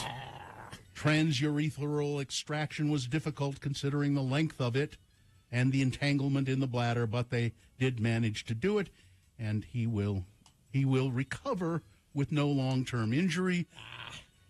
It's gross, but I mean, you have to admit this guy has a lot of determination. That he just go ahead and do that. Coming up in a moment, boner candidate number 3, he died from selficide. All right, boner candidate number 3 coming up after this big boy news and Opinioendo brought to you by. If you're into Magic, Dungeons and Dragons, or Pokemon, Hastur has it. Hastur also has dice, miniatures, lots of entertaining board games. Go check them out. Hastur Games, 6831 South State. Get store hours and more at HasturGames.com.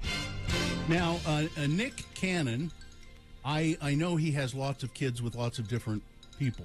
It's 12 kids he has. It's more than that. Like, no joke, every couple of days, I feel like it's another baby is announced. So what? I don't know really what Nick.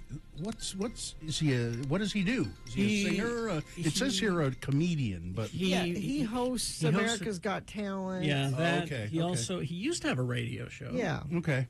Well, he became a father for the 12th time on Saturday, November 12th, when Abby De La Rosa gave birth to their daughter, beautiful Zeppelin Cannon. His latest child comes shortly after the news broke that Nick and Alyssa Scott had another baby, or they have another baby on the way. So as the father to so many, people have wondered what Nick owes in child support every year. Well, a report in the U.S. Sun suggested that it probably is around $3 million annually he pays in child support. Well, Nick Cannon says, $3 million? It's a lot more than that. Says, I definitely spend a lot more than that on my children every year. I believe in taking care of my family. I don't plan to ever have to participate in the government system of welfare. Okay. And the house where the Texas Chainsaw Massacre was filmed is going to be preserved by its owners. The creepy farmhouse, the iconic creepy farmhouse of the original Texas Chainsaw Massacre. There was some uncertainty about the location's future, but horror fans will be happy to know that Leatherface's home is being preserved. With the famous horror location being up for sale in the last number of months, there was fear that the house would be, bought and torn down. But just last month, one of the film's stars, Alan Danziger, brought the concerns to light on social media. However, the new owners said, no, we are renovating the house. We intend on preserving its history and integrity. Oh, okay. So what is the bird flu? Gina knows. She's been telling us about bird flu for years. I've been squawking about that. An outbreak of avian influenza has spread through chickens and turkey flocks in 46 states in America. Since it was first detected in Indiana on February 8, 2022, the outbreak is also taking a heavy toll in Canada and Europe. Better known as bird flu, avian influenza is a family of highly contagious viruses that are not harmful to wild birds that transmit it, but are deadly to domesticated birds. The virus spreads quickly through poultry flocks and almost always causes severe disease or death. So when it's detected, officials quarantine the site and cull, which is a nice way of saying they kill, all the birds in the infected flock. As of early November, the outbreak has led to the culling of over 50 million birds from Maine to Oregon, which has driven up the price of eggs and poultry, including, of course, your Thanksgiving turkey. This matches the toll from a 2014-2015 bird flu that previously was considered the most significant animal disease event in U.S. history. And of course, it's feared that at some point this may jump from birds to humans. Yep. Hasn't happened, but they are on the look for that. They are on the look. And it will be bad. I feel like a chicken already. I just made an egg in my pants. If I had seen this story earlier, I would have made this a boner candidate. Long before Moab, Utah, this is written by our friend Robert Gerke, I believe. Long before Moab was the bustling, congested Red Rock mecca that it is today, Woody's Tavern sat where Mill Creek crosses State Road, the main thoroughfare through town. And it's known as kind of a cozy neighborhood beer bar where for more than 6 decades, 60 years, locals and visitors could raise a glass and maybe catch some live music. When co-owner Sherry Beck and her partners bought the bar in 1991, a state regulator told her that owning a bar was a man's business and she should stay home and make babies. When Susan Sarandon and Gina Davis came to town to shoot Thelma and Louise, Woody's was the first place they came. Beck said, over the years, actors, athletes, and celebrities have come to Woody's. But Beck says it's the little guy. There are people, the working class folks in Moab. It's a working class bar.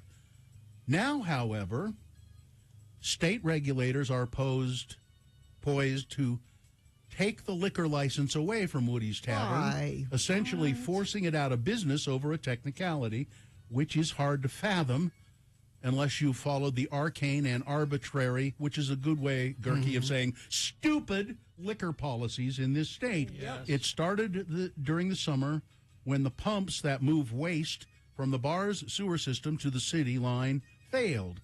As you might imagine, it's a disgusting problem. Obviously, the bar had to close to comply with the health code, and they did so. Beck said she thought the work could be done by July 12th, but the air conditioning failed, leaving them with leaking sewage and 106-degree heat. Parts for the pumps and the air conditioning were hard to come by, thanks to supply chain issues. But finally, on July 15th, Woody's was ready to reopen, but therein lies the problem. because a few months earlier, undercover agents had snapped a picture of an off-duty employee cleaning up a couple of bottles and glasses and accused the employee of drinking on duty. The Department of Alcohol Beverage Services wanted to force Woody's to close temporarily over the violation, and instead of fighting it, Beck suggested that the time they were closed to fix the sewer system and air conditioning might count as the time they needed to be closed. Seems reasonable. Well, her attorney sent regulators a picture of a poster saying they were closed from July 2nd to 15, and that's where things got worse, because Utah law requires a bar to notify the state 7 days in advance if the establishment is closing for more than 10 days. You know, there are people. This isn't just a computer program. There are people involved in it. Can't you call and say, "Here's what's going on," and then the state could say, "We understand. We know you're trying to fix it." That's not the way government works. But it's not. It's like, nope. It has to be this way. Even if the emailed poster could be considered notice, it came on the 11th day Woody's had been closed. What kind of idiot incriminates herself? Beck said. Murphy's Law was written for us. Seriously, I didn't think about it. I wasn't trying to hide anything. Do you really think I give up 32 years of my life in my tavern? No. Under the law, the punishment for failing to notify the state is automatic forfeiture of the business liquor license. If the state follows through, Woody's would have to reapply and wait in line behind other establishments, currently 8, some of which have already been waiting more than a year. Yeah. It would, for all practical purposes, drive the bar out of business. I'm scared to death. I'm not going to lie to you, Beck said. I'm scared. It's just, they can take your license for this. Your whole life is destroyed by this. It's ridiculous. Now, if you read those last few paragraphs and thought, that doesn't make a damn bit of sense, you're absolutely right. Yeah. Oh, Gerke wrote darn. Okay, darn bit of sense. Woody's would not be the first. Last month, Raina Olson, the owner of Ogden's Sand Trap Cafe, pleaded for some leniency from the Liquor Commission after a small kitchen fire left the building unable to meet code requirements. For a business to be gone because of a small kitchen fire is heart-wrenching. But they ended up losing their liquor license. Stupid. Yeah. There should be some room for... Yeah. Well, like I said, the human element. All the liquor laws need to be re-examined. Yeah. Just with a fine-tooth comb. Just go through them all. Yep. Anyway, weather, traffic. So it is chilly. Let's see. Let me refresh this, tell you exactly how chilly it is. 24 right now in downtown Salt Lake, and we're only going to get up to 38 for a high today, but it'll be a beautiful blue sky, sunny day, and we've got that all week long. Overnight lows in the 20s, highs in the upper 30s to low 40s. It looks like that all the way through Saturday. Traffic we've got, let me refresh this for you. Crash westbound I-215 south to go to the I-15 ramp, northbound Salt Lake, right shoulder affected there. Crash northbound I-15 41st south in Salt Lake, that also affecting the right shoulder. Crash southbound Main Street 8th north, this is in Sunset up in Davis County. And crash southbound I-15 at Hillfield Road in Davis County. Heard from a few friends of the program. Let's see, Gina, traffic, there's a backup in my shower drain, slowage in the flowage. It's always a bad day when your sewer system is inactive. Thanks, Nathan. Sorry, Nathan. But I appreciate the update. You texted that in right from your shower at 33986. Do you owe $10,000 or more in back taxes, multiple unfiled years? Contact McClure and Stewart for a free consultation. Go to McClureandStewart.com today. Here's boner candidate number 3. He died from sulfocide. In Brazil, a sightseer plummeted 40 feet to his death after he slipped while snapping a cliffside selfie at a scenic hotspot in Brazil. The freak accident occurred November 10th after logistics analyst Igor de Oliveira Rodriguez Diaz, and he's not much of a logistics analyst if this happened to him. He was at this beach area in Rio de Janeiro to celebrate landing his dream job. Oh, no. In the morning, he had signed a contract with a company he wanted to work for, his mother said. So he went out with a friend to have a little celebration on the beach. The seaside soiree turned catastrophic after he decided to scale a massive rock overlooking the beach so he could take a selfie. Don't do it. During the ill-fated photo, Diaz lost his balance, ended up plunging 40 feet to the ground, and died. This is not unusual. No. In the past 13 years, 379 people around the world have died while attempting to take a selfie, according to a study done in 2021. Meanwhile, a 2020 study found that selfies gone awry, dubbed selficides, account for more deaths than shark attacks. Wow. India boasts the More most. than shark attacks. That's India wild. boasted the most selfie deaths with 100, followed by the United States with 39. Boner candidate number 3, he died from selficide. All right, let's review the first two and vote.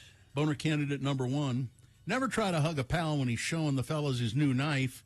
A man accidentally stabbing his friend, or the friend getting stabbed while showing a knife, and he tried to hug him. He didn't really see the knife. Boner candidate number 2, it's gross, but you have to admit the guy has a lot of determination to get 90 inches of jump rope stuck in his bladder after putting it through his urethra.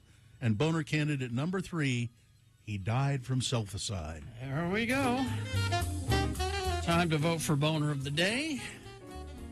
1, 2, or 3. Remember your candidate number, the one that you think should win. Put that single digit in the message of a text, and then text that to 33986. Or you can call Katie in the producer's booth. Give her your live voice vote at 877-602-9696. Or go online, x96.com. Look for the box that says Boner of the Day, November 15, 2022, and vote there. If you don't see that box, refresh your internet browser. It should appear. Just remember your candidate number, 1, 2, or 3. It's easy to do it that way. All right.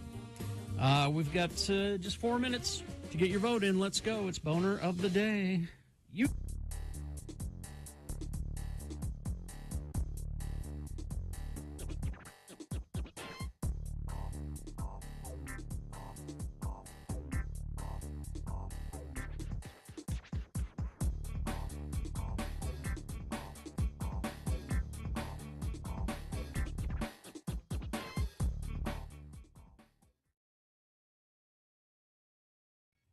My little daughter, who is 4, she takes amusement in her father's flatulence. Is this a daily occurrence? Oh God, yes. And I use the dumb old dad jokes of it's a farting or it's a barking spider. Barking spider. And she'll always go, "It's not a barking spider, Dad. That's a fawting spider." My dad Spider. always said it was a buck snort. Buck. Oh, what the or sometimes I'll say that bear's been following us around, or did somebody step on a duck? Yeah. Is the other one. Hear that? Buck snort. Yeah. She likes the duck one too. But she also is occasionally flatulent. And I was lying on her bed with her, reading her a story, as I do fairly often, before she went to bed, and she just ripped. She ripped a good one, huh? Just ripped one. Daddy's little girl. Yeah. And I so said, like us. I learned said, it from watching you. I said, honey, that was... Did you high five her? High five! That was a loud one. And she said, it sounded like a door closing. She means like the creak of the door? And I said, it did kind of. And she said, a door with rusty hinges. Ouch. I just thought that she's creative. I thought that was the best. So our children are learning from you. So now it's just, hey, did somebody close a door with rusty hinges? Somebody oil those hinges. I just thought that was the best. A door. Get some with 3-in-1 oil on those hinges. So that was it. It's just one of those. Kids say the darndest They things. Sure do.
I was worried you guys would hear.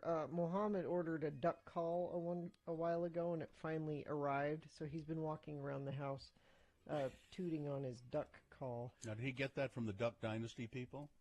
I hope I'm not. not sure where he got. Here, I'll grab him real quick. What's the name of their duck? Is it Duck Commander or something like that? I don't know. Now, see, I'm trying to figure out why he would have a duck call. Now, I had a duck call growing up because we would hunt ducks. He's been duck hunting. Has he been? Yeah, Oh. I think Gina's told us the story. He has been duck hunting with his uncle or something. Interesting. Yeah. No, Because I have a passing familiarity with duck calls. I think the Duck Dynasty people. Their company was called Duck Commander, but that's how they made their millions of dollars. Is with a duck with duck calls. With the duck calls, yeah. That's how they made all their big Okay, money. show him your duck call. So there's No, wait. Blow First in of all, it. wait a second. First of all, I want to know what brand this is, Mohammed. What brand Here. of duck call is this? Bill wants to know what brand of duck call it is. Into the microphone. It's a Ducks Waterfowl duck call. Ducks Waterfall. DUX is a brand. DUX. I see. Okay. Okay, one more toot and then go to school. Okay, have a good day. Yeah, that's important. It's important that he have one of those. I can do He's that. my little hunter. Yeah, He's my little outdoorsman. Carrie was wondering why he had it, and I said, "Well, I remember the story. He's been duck hunting. He's been. Oh, duck yeah. hunting. Okay. He's my outdoorsman.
All right, it's 7:49. Let's award Boner of the Day. And is brought to you in part by Chicken Katsu Curry. And Feldman's Deli, Utah's authentic Jewish deli with expanded hours, now open Tuesday through Saturday, 8 a.m. to 8:30 p.m., breakfast till 10:30, lunch, dinner, live music Fridays and Saturdays. More information at feldmansdeli.com. Well, boner candidate number one, never try to hug a pal when he's showing the fellas his new knife. Came in third. Coming in second, he died from self-aside. The winner, boner candidate number two, it's gross, but you have to admit this guy has some determination. Yeah. Okay. Boner of the day. That's your Boner of the Day for today, November 15, 2022. Now qualified to be Boner of the Week. So if you listen early in the morning, and you hear sometimes, and it happened this morning, Larry from Ogden calls us. And he's... Who doesn't live in Ogden? No, He's from Ogden. He's from Ogden. He's living in Pueblo, Colorado. 14,000 feet, Carrie, Bill, and Gina. And he allegedly, he claims that he's growing pot there. He's a pot farmer. I assume legally, yeah. So imagine my surprise when we got a letter from Larry today.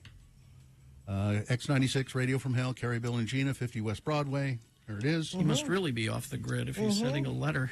Well, it's inside it is a self-addressed stamped envelope. Well, that's what happens in Pueblo, Colorado. Yeah.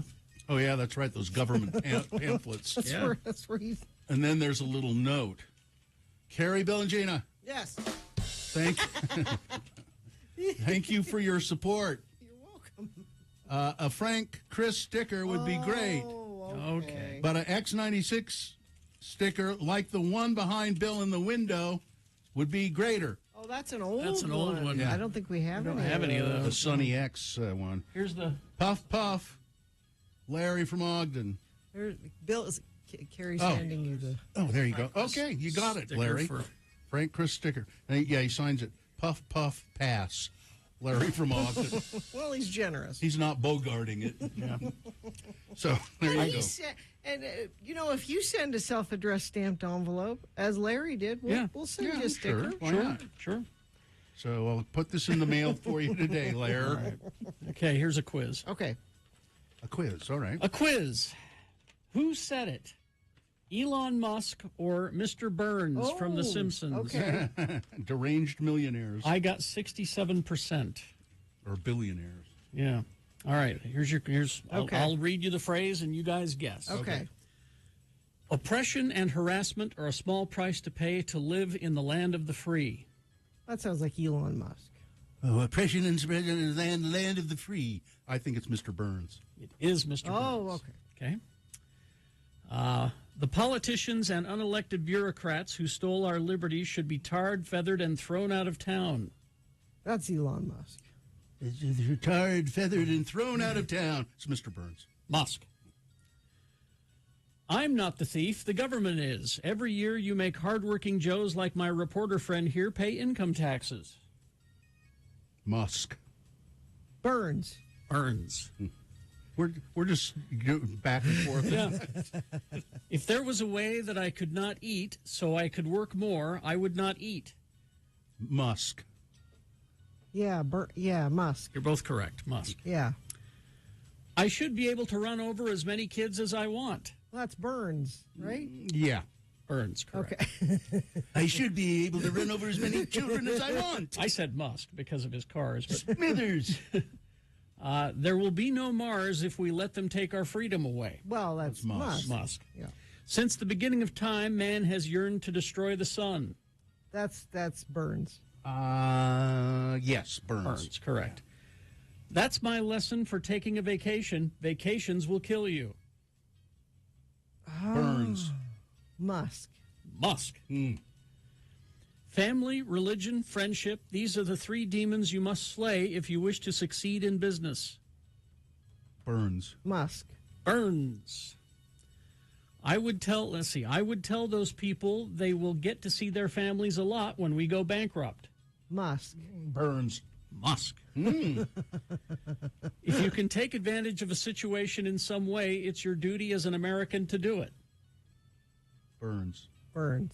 Burns, correct. Okay. And finally, morons, pathetic morons in my employ, stealing my precious money. Morons, pathetic morons in my employ, stealing my precious money, Smithers. Burns. Yeah. Burns, correct. Frightening. That it is. A couple of them, it was difficult to. That it was hard to determine. Yep. Oh. Deranged billionaires.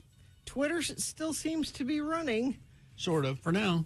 There was some guy at Harvard or one of those big schools who said he predicts a week. Yeah, and it'll just die?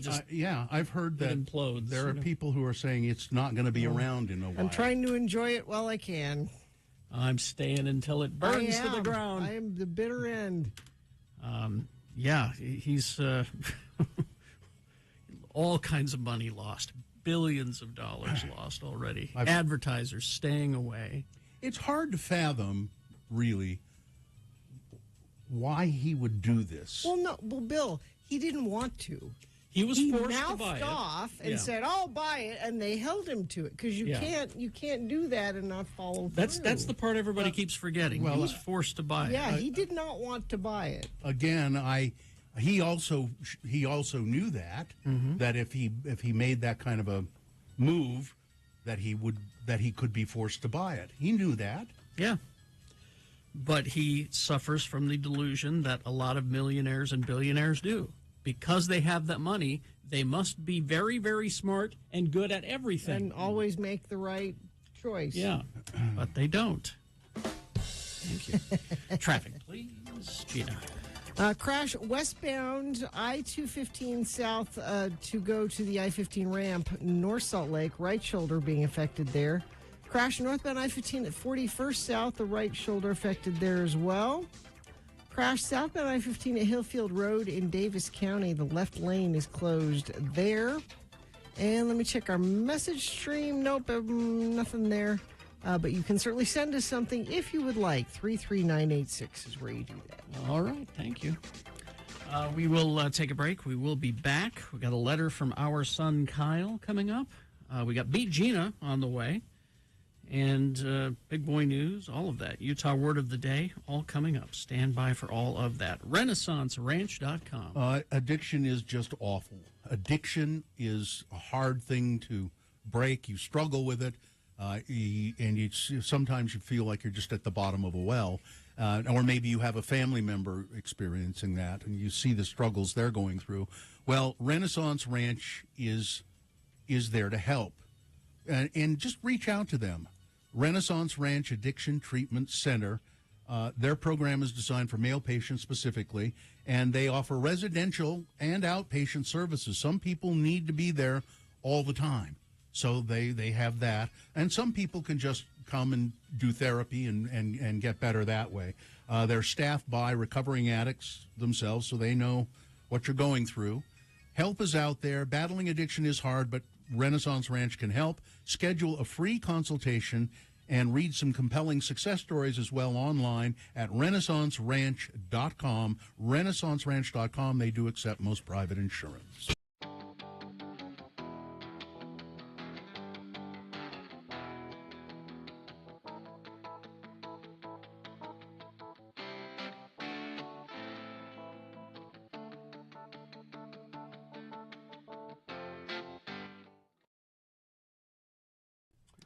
It's time for Radio from Hell corrections. We correct things that we get wrong, or we like to call this feature,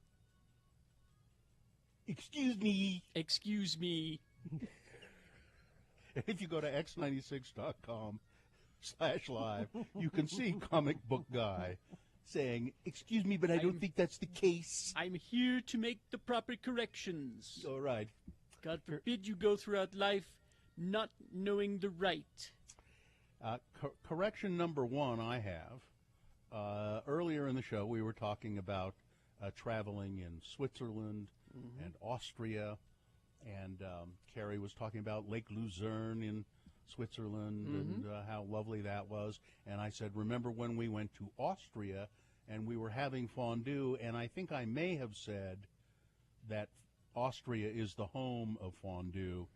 Excuse me, my ears are hurting. Switzerland is home to fondue, not Austria. They're right next door to each other. If you had fondue in Innsbruck, it's no wonder it didn't go well. Austria is meat and potatoes, not fondue. Excuse me. So thank you for the correction. Switzerland, home of fondue. Okay. Well, we have another correction. Yes.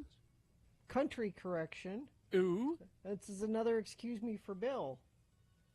A few moments ago, we were talking about President Trump flying to Scotland. Yeah. And Bill said, well, Scotland isn't part of the UK anymore because of Brexit. It most certainly is still a part of the UK. The UK now consists of England, Scotland, Northern Ireland, and Wales. That's the UK now, post-Brexit. But it's still part of the EU. Right? No. Scotland? Scotland's I'm not going to say. Scotland's not a part of the EU? I think it is, I don't isn't know. it? And that was part of the deal, was that they had the border in Scotland, and there was part of the contention? That's what I thought, too. Well, you were saying Scotland is not part of... Well, now we have to do... Listen, if this was about the Silver Surfer's real name, I could weigh in. The people of Scotland voted decisively to remain with the European Union in 2016. The Scottish government was the first administration in the UK to set out a substantive policy response to Brexit in 2016. They have said, we are a part of the European Union. All right. So it's they're not? Ireland is part of the EU, not Scotland. Scotland is talking about leaving the UK, as they always have. Well, they voted to stay with the European Union in 2016. So on December 24, 2020, UK government and the EU announced agreement on core elements of the future. Scottish government has conducted initial analysis agreements, their implications for Scotland. The assessment confirms the Scottish government's long-standing view that Scotland will be worse off outside of the European Union, so they are going to remain with the European Union, which means essentially they're not part of the UK, right? Scottish ministers have consistently highlighted that the UK government failed to engage meaningful with the Scottish government on Brexit. The Scottish government... EU countries are Austria, Belgium, Bulgaria, Croatia, Cyprus, Czech Republic, Denmark, Estonia, Finland, France, Germany, Greece, Hungary, Ireland, Italy, Latvia, Lithuania, Luxembourg, Malta, the Netherlands, Poland, Portugal, Romania, Slovakia, Slovenia, Spain, and Sweden, not Scotland. Scotland is still part of the UK. All right. It's confusing. And the Silver Surfer's real name is Nurin Rad. Excuse me. All right. Was there some question? Listen, I don't know from Ireland or Scotland. I don't know. All right. But I can help you with this. All right.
It's 8:05 right now, and give me a second here.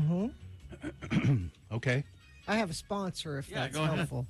Become a nurse in just 32 months at Nightingale College, blending online classes with on-ground supervised field experience, virtual college, actual nursing. Start your nursing journey at nightingale.edu, now accepting enrollment for spring semester.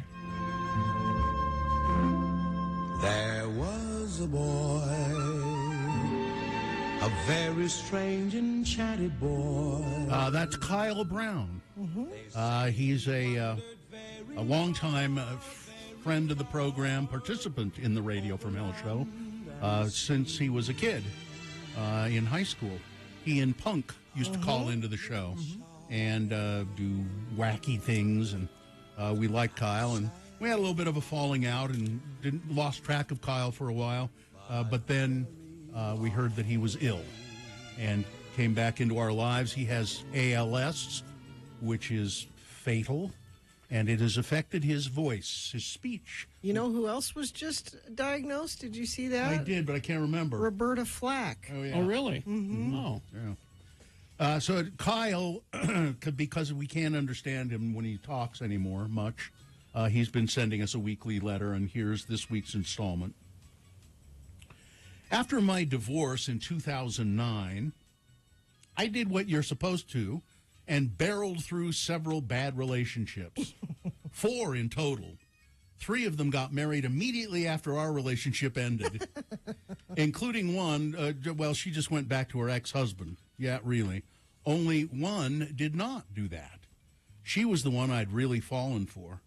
I fell head over heels like I hadn't before, and when it ended, I was crushed. She didn't get immediately married again because she already was married. I just didn't know that when we were going out. Wow. Let me explain. Men aren't smart, particularly single 40-year-old men. She, I later found out, was a pathological liar. About 4 years ago, she contacted me and apologized and told me everything. Maybe. But yes, she was married through our almost year-long relationship. Holy cow. Wow. There are wildly entertaining details that I won't go into because I don't want to shame her anymore. Even if she deserves it. Oh, what the heck. I'll tell you one. Oh, okay. I did a triathlon in St. George in 2010 with her. Yes, we traveled together several times. I actually won that race, but that's not the fun part of the story. After the race, we were driving back to our condo in one of the cars from the car dealership that I owned. We were pulled over not long after leaving the race. Upon producing all my documents to show that I was legal, the cops went to check them and then quickly came back and started asking a lot of questions. Then they asked me to step out of the car. Well, they didn't just ask. They yelled at me while pointing their guns at me. Get out of the car. I got out of the car, and they threw me on the hood and cuffed me. By the way, the hood of a black BMW mid-afternoon in August in southern Utah is really hot. Yeah. Oh, jeez. After reading me my rights, they said they were arresting me for grand theft auto and for lying to police. The car I was in came from an auction where it was sold by a bank that repossessed it. Now, when a car is repossessed, often the idiots who never make the payments think that it's stolen, and they report it as stolen, not realizing that it's been taken back by the bank. The police are then supposed to check against a database for repossessions and tell them that it was repossessed. Well, somebody forgot to do that, and so it was still listed as stolen from 4 months earlier. They read me the riot act in the back of the car about scumbag thieves, and did I think I was going to get away with this, and how I thought I could fool them because they were just small-town police. They started hauling me to jail, which was conveniently just across the highway, when they got a call from the Sandy Police Department clearing everything up. They took me back to my car and had a good laugh about the misunderstanding as they uncuffed me and patted me on the back, and I said, "So we're all good?" "Right," they said. "Sorry about all that." I laid into them with a profanity-laden barrage of insults that would have made a sailor blush. It felt really good. They had left my girlfriend on the side of the road in tears. I sure know how to show a girl a good time. Oh, and I found some cocaine in the sun visor when I got back home. I hope that's true. That he didn't know was there. I hope that's true. In 1989, when I first started calling into the Radio from Hell show, I was referred to as Kyle Brown, the doomed wretch. This was because of my run of seemingly bad luck. Yes. And to be honest, Murphy's Law does seemingly apply to me more often than not. But I do take a lot of chances. I have taken risks in life and love and business, and I've come out on top as often as I've failed. But the wins don't make for a good story. The failures do. The past week, people with ALS received an incredibly devastating blow. as the FDA announced that it will not accept the application for Neurown. It's a stem cell treatment that I had mentioned in a letter to you all about a month ago. Yeah. It's the only treatment that has reversed ALS. It's been incredibly successful for most people with ALS, with very minor side effects, if any. It's what I, along with many of us, were holding out for, hoping for a springtime approval. What a kick in the face. It's as if Princess Leia put the message to Ben Kenobi and R2-D2, and then R2 was never allowed in the escape pod. We're screwed. I saw a TV ad for an erectile dysfunction medication and one for acne that listed more side effects than Neurown has. So why won't the FDA look at it? Well, there was recently a treatment that passed the FDA along with one that was an infusion that was just released as an oral pill. Neurown is from a relatively small company. The other two are new products owned by giant pharmaceutical companies. And they need some time to profit before we cure the disease. See what's happening now? Oh, So really? That's what Kyle thinks. He says the FDA, Oh, that's that. you just wait, Neurown. You're a small company. These guys need to make some more money. Because if there are side effects, the biggest side effect of ALS is that you die. So I would almost say whatever the side effect is doesn't matter if there's a chance it'll work. And I mean, there's no logical reason that they would do this except, you know, and it's probably nothing said out loud by pharmaceutical companies or the FDA. They just all know. It's a knowing wink and a nod. This is the way things operate. Hey, listeners, take a chance this week, big or small. Cheers, Kyle. Hey, look over there.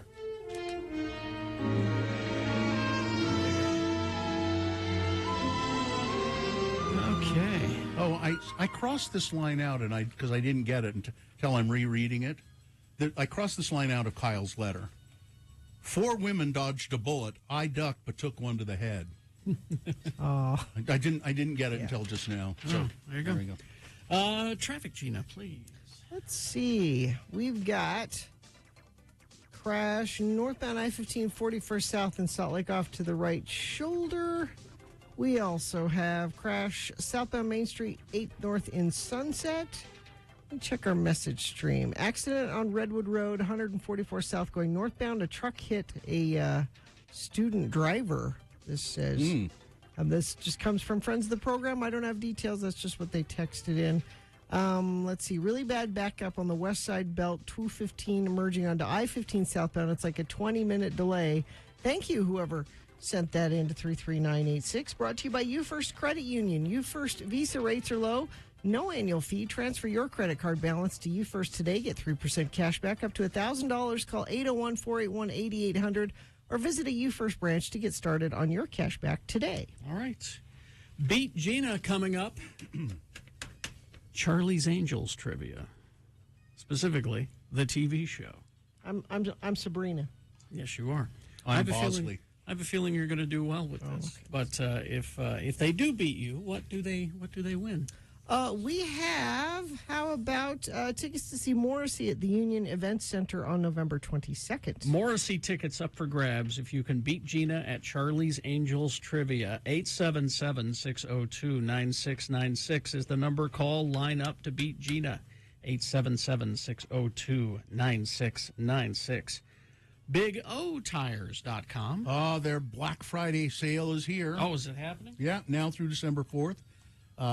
Black Friday deals on all kinds of tires at Big O Tires. For instance, save $140 instantly on sets of Michelin tires. Buy 3, get 1 free on Mesa and Aspen tires.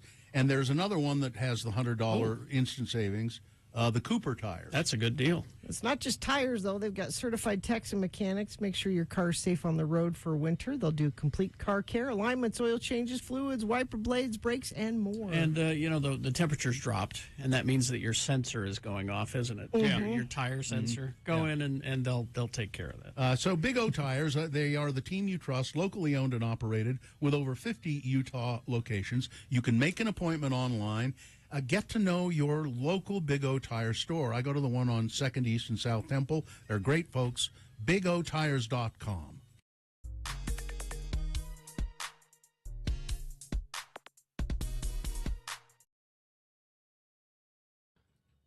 if you want to know what I've been thinking lately. What?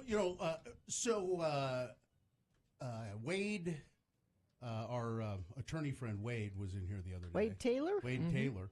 And he brought something for Carrie, and then he brought a gift for me and a gift for Gina. And it was our end-of-life directive papers. And which I don't think I even asked him for, but he thought he was, he thought it would be. It's something people don't think to do, but they should do. And so I was filling those out, and they're kind of, and it just says, it's basically, what are your wishes? Here's what I want you to do if I'm on my deathbed. Mm-hmm.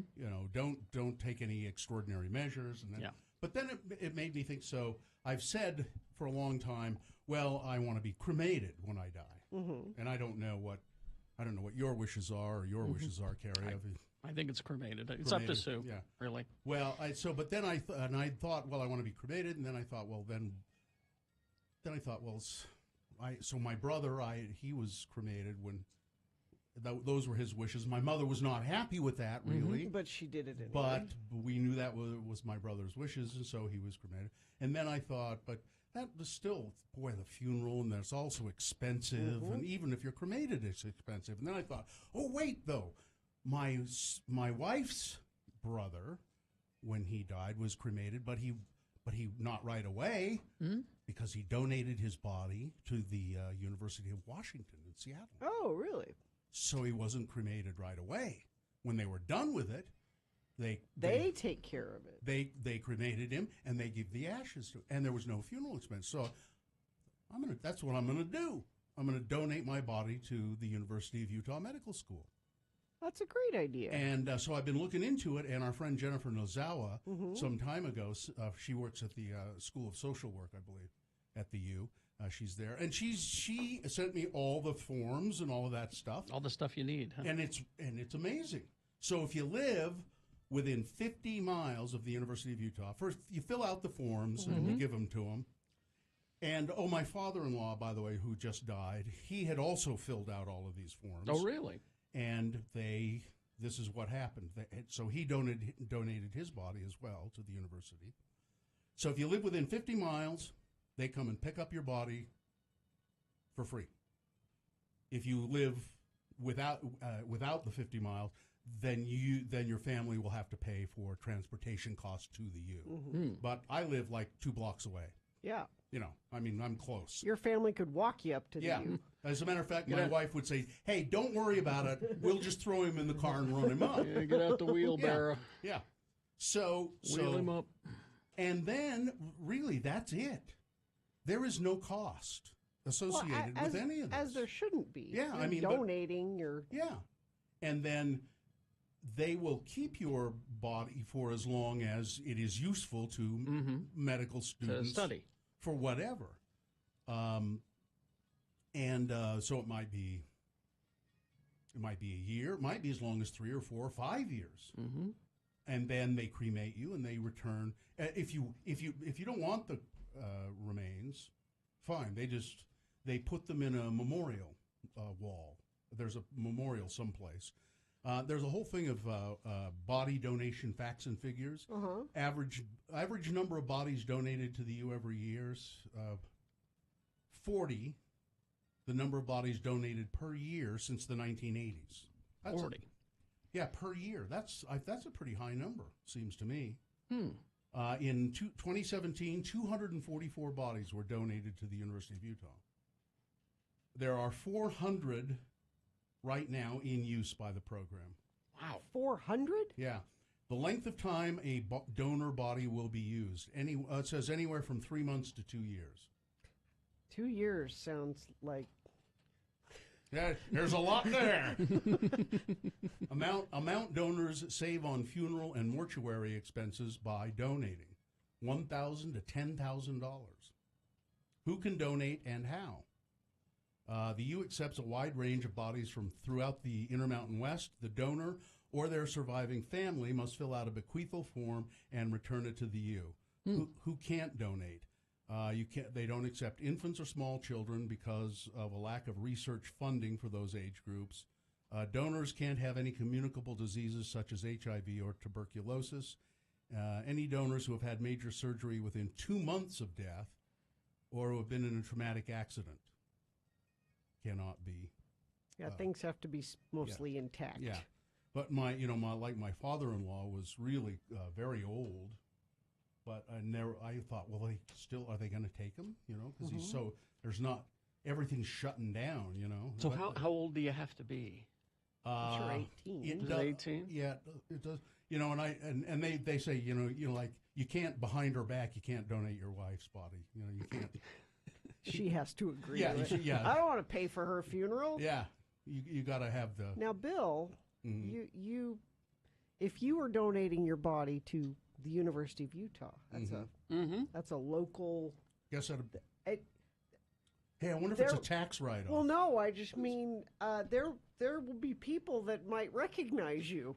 Yeah. Here's what I need you to do I'm now. sure. Here's what I need you to do now. You need to get a new tattoo right here that says, "Don't you know who I am?" That's a great idea. I'm going to do it.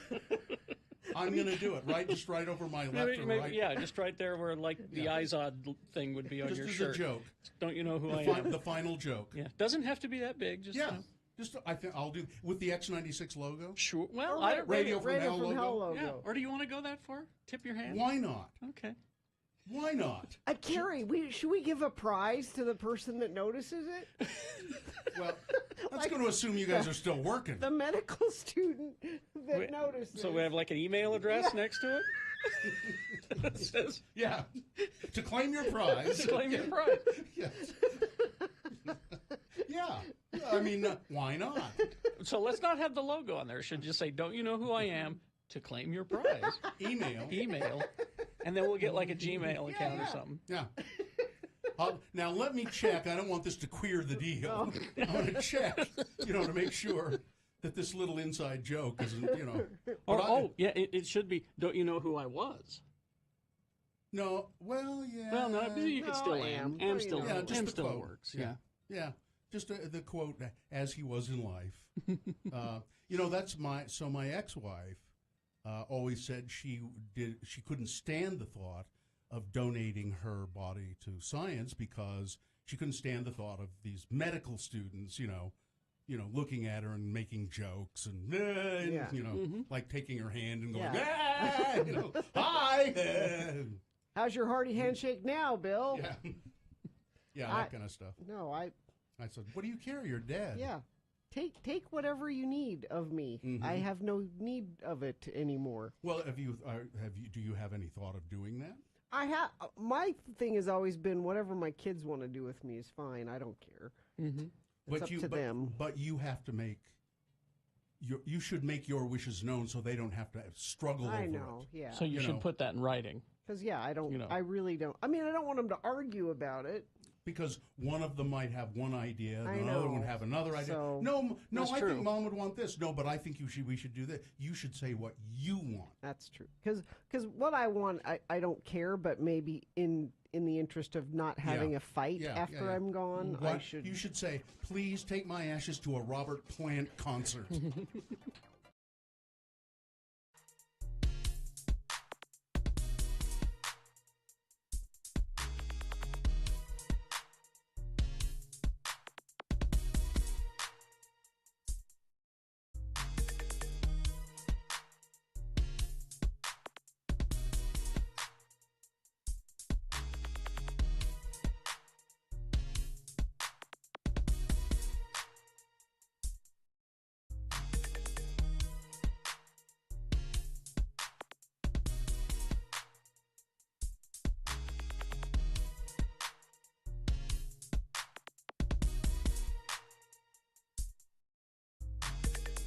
Released that single, "Let's Go to Bed." 40. Oh, God. Hey, you! No, not you. The guy to the right of you. Oh. Yes, you. We need you to pay attention because it's time for Beat Gina, a reasonably paced game show that won't increase your heart rate a bit. I'm your Beat Gina announcer, Johnny Ola. Get ready to treat your dog to the choicest taste in dog food. Kennel Ration dog food with lean red meat. Kennel Ration is irresistible to anything on 4 feet. So treat your dog to the real thing.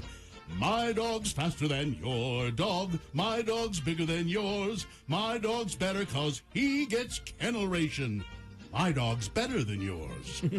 And our host is better than your host, but he doesn't eat Kennel Ration. Oh, no. Kerry Jackson. Thank you, Johnny Ola. You're welcome. All right, the randomizer has chosen our contestant. Brody is playing against Gina today. Brody, are you there? Good morning, lords and ladies. Thank you for letting me listen. All right, thank you, Brody. Let's toss a coin to see who goes first. It will give you an advantage, Brody, if you call it correctly. Heads or tails? Tails. Tails never fails. All right, coin toss app says heads. Gina Oh, Barberi. sometimes it fails. Brody. That means that you are one step further away from getting those Morrissey tickets because Gina goes first. But if you happen to come from behind and beat her, you'll get the Morrissey tickets. But if she beats you, what are you prepared to do in her name, Brody? A clothing donation to the Rodome. Excellent. All right.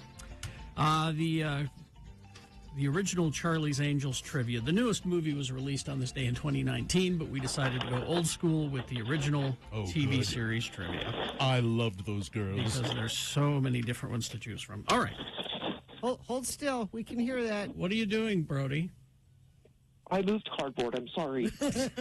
Stop moving cardboard and get to the game. Have your priorities. Your job or this radio contest? All right. Let's see. Gina won the coin toss, so the first question is for her to answer exclusively. If she gets it correct, she gets the point. If not, I will allow you to answer it, Brody, and you can steal the point away. We'll go back and forth till one of you has 3 points. Gina. Yes. John Forsythe, Yes. who played Charlie. Yes. The voice of Charlie. Yes. On Charlie's Angels. In an Emmy TV Legends interview, John Forsythe called the show what? Was it 1, the stupidest thing I've ever seen, and we are all, as a society, stupider for watching it? Okay. 2, banalities of contemporary celebrity culture? 3, a pot boiler? Or 4, cheaply made on the quick to make money? Well, it could be any of those. That's the point. 1. The stupidest thing I've ever seen, and we are all, as a society, stupider for watching it? No, I'm terribly sorry. Brody, you get a chance to steal. Is it D? Banalities of contemporary culture? Is that the one? No, it was cheaply made. Cheaply made and quick to... No, actually. A pot boiler. He was quite proud of Charlie's Angels. Yes, well, it's 0-0 in this exciting contest. All right. Brody's question. Brody, Cheryl Ladd, who played Chris on the show. Yes. Christina knows that. She had a Mustang. Oh, I know that, too. Before Chris decided to work in law enforcement, she was studying to become what, Brody? Was it 1, an emu farmer, 2, a mule skinner, 3, a teacher, or 4, a doctor? A teacher. A teacher is correct. Okay. 1 point for Brody. Your turn, Gina. It's 1-0. Gina? Yes. In the 70s, at the height of her popularity, Farrah Fawcett was known as what? 1, one of the sexiest women alive. 2, Al-Qaeda's highest-ranking female associate. Yes. 3, known by her nickname Old Sport. Or 4, one of the worst-dressed celebrities ever. Well, she was one of the sexiest women alive. You'd think that, but no, that's incorrect. I'm sorry. Brody, you get a chance to go up 2-0. Is it B? Al-Qaeda's highest-ranking female associate? Oh, no, I'm sorry. Do you want to hear them again? Yes, please. Okay. Is it 2, Al-Qaeda's highest-ranking female associate, 3, known by her nickname Old Sport, or 4, one of the worst-dressed celebrities ever? My gut still says 2, but I'm going to go with 3. Oh, Lord. 3 is incorrect. You don't have much of a gut, do I you? dispute this. She was one of the sexiest women alive. According to the internet, one of the worst-dressed celebrities ever at the height of her popularity. Well, it's 1-0 in this thrilling contest of Beat Gina. All right. Gina's question. Gina, Edward J. Lasco not only produced the series, he what? 1. Yelled at the Angels continuously for 15 minutes before production to pump them up. Okay. 2. Was a twisted brother, a.k.a. a professional balloon artist. 3. Wrote many of the songs used in the series. Or 4. Directed half of the series. I'm going to say he yelled at him to pump him up. You really want to just... Oh, my God. Torture us, don't you? Brody. Brody? Yeah, the D. D. Directed the series. No. Wrote many of the songs used in the series. Still dispute sexiest woman. Well, you can won't dispute do you any good on your own time. All right. Who's in control? It's here? Brody. Brody. Brody? When Farrah Fawcett left the series, a series of lawsuits began in which the producers sued her over breach of contract. What did Farrah do to stop the lawsuits? Was it 1, 6 guest appearances, 2, set Charlie's bed on fire with him asleep in it, 3, changed her name and moved out of the country, 4, hired her own lawyers and eventually won the lawsuits? She hired her own lawyers. Are you going to run out of questions? One. It's 1. Yes, 6 guest appearances. Oh, thank Here, God. let me finish. It's Give me an easy tied. one. Well, it's tied 1-1, and you're correct, right. Gina. Okay. We could still go on another 5 minutes. Gina. Yeah. The series had 2 alternate titles. What was one of the alternate names of the show? Okay. Is it 1, The Price is Right? Okay. 2, Alley Girls? Okay. 3, Harry's Angels? Or 4, Don't Panic, There's a Man in Charge? I mean, it was the 70s, and it Yeah. was reassuring. Strong, capable women were threatening back then. You know. Is it 2, 3, 1? 1, The Price is Right? 2, 3. Harry's Angels is correct. For God's sake. No, it's 2-1. No. Oh, it is? Yeah, Jeez. Brody gets a chance to tie. Oh, Sorry. Brody. The worst one yet. In nearly every show, Sabrina would wear a 3-strand gold chain with different what on them? Is it 1, a full-size wall clock? 2, Transformers symbols. She was a Decepticon. 3, zodiac signs. Or 4, celestial charms. Celestial charms. Yes. There we go. It's 2-2. No, there's one more. One more, Carrie. One more. This is the last question. Okay, I'll get it. John Forsythe was called in at the last minute to voice Charlie because the original actor what? 1, slept with the director's wife. 2, believed that school shootings are a hoax put on by crisis actors. 3, refused to wax his eyebrows. Or 4, had a drinking problem. 4. 4 is correct. All right, Gina finally wins the game. Oh, my Lord. I know we don't barely have time for news now. I'm sorry. I got to make these easier. No, don't. Those were sort of hard. I mean, I'm really. still disputing the sexy lady one. Well. Morrissey tickets. You can have them. There you go. Off with you. Wow. Hang on the line, and we'll tell you how to get those. I got to go. I've got to go and let the damn dog out. Yes. Some news brought to you by... The Downtown Winners Market at the Gateway happens on Saturdays, 10 a.m. to 2 p.m. Shop for fresh produce, meat, eggs, unique gift ideas, and a craft market. For more information, slcfarmersmarket.org. Rod Stewart has revealed he turned down almost $1 million to perform as part of the Qatar World Cup. Oh, good. Because, quote, it's not right. Nope.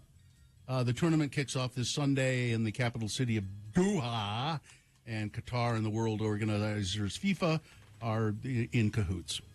Let's see what else is going on. The homicide investigation at the University of Idaho. Oh, yeah. They're still not releasing much about it. They're keeping it pretty quiet. Authorities have released very little information. We do know that they received a phone call saying that somebody was unconscious in a house on Kings Road in Moscow, Idaho. So officers arrived on the scene, and inside the apartment, the house, they found 4 dead people. Police originally stated the students were found in the house that had been converted into apartments. Property management company says that that's not the case. The entire home was being rented under a 12-month lease. All 4 people were students at the University of Idaho. 3 of them were from Idaho. They've released names. The names don't mean that much. There was 1 male and 3 female. They were all like 20, 21. And they say age. they're calling it a crime of passion, but they're not giving any more details than that. There were fraternity and people, and I'm not going to speculate. I have my own theory. I'll tell you off the air. Okay. So it's just awfully sad, though.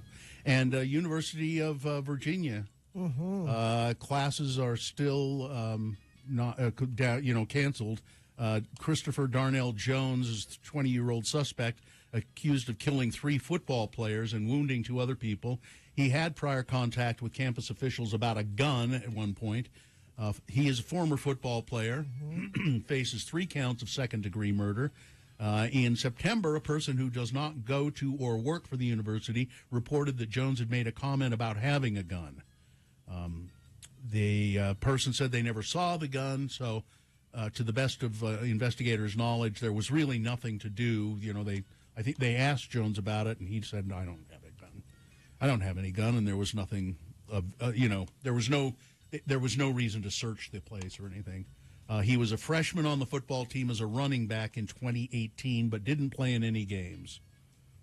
And he was not a student at the time of that it is alleged that he did the shooting. An attorney has asked a judge to split the Chad Daybell, Lori Vallow Daybell cases. The attorney, John Pryor, said the co-defendants will have mutually antagonistic defenses. He did it. She did it. A legal term that generally means a jury would have to disbelieve one defendant in order to believe the other.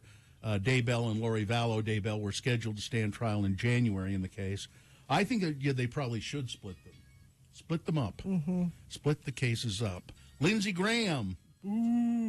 He was asked if he would support Donald Trump in the 2024 presidential run. He said, well, I don't know. I'm not ready to say something like that just yet. Mike Pence has been speaking out. Well, he has a book. Yeah, and he was asked if he's going to run for president, and he said, well, that's a decision that we will prayerfully make. Prayerfully? Yeah. Mother and I have been talking. And he did have a funny line, Mike Pence.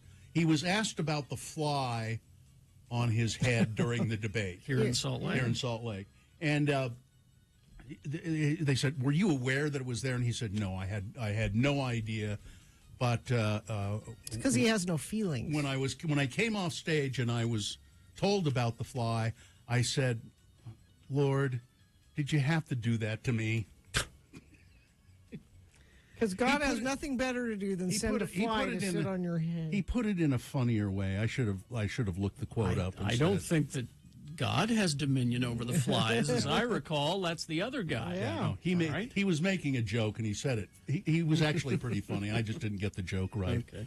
And that's it. All right. Sports weather traffic. Well, in the NFL last night, the Philadelphia Eagles were undefeated until they met the Washington Commanders, 32-21. The Commanders aren't that great, are they? No, but, All right. The Jazz play tonight at 7 p.m. And if you thought competing in a marathon was tough, imagine running 26.2 miles while smoking. Huh? Yeah, One Chinese man did exactly that, and he actually finished with a great time. A chain-smoking 50-year-old who goes by the name Uncle Chen accomplished the feat on November 6th. There's pictures of him. He's actually smoking while he's running the marathon. In Nepal and those guys up in the high mountains, a lot of those guys smoke I don't know how they do it. They climb Mount Everest smoking. But he finished the marathon in 3.5 hours, smoking the entire time. That's sports. Weather, very chilly morning, 27 right now, only going to get up to 38 for a high, but it'll be blue skies and sunny.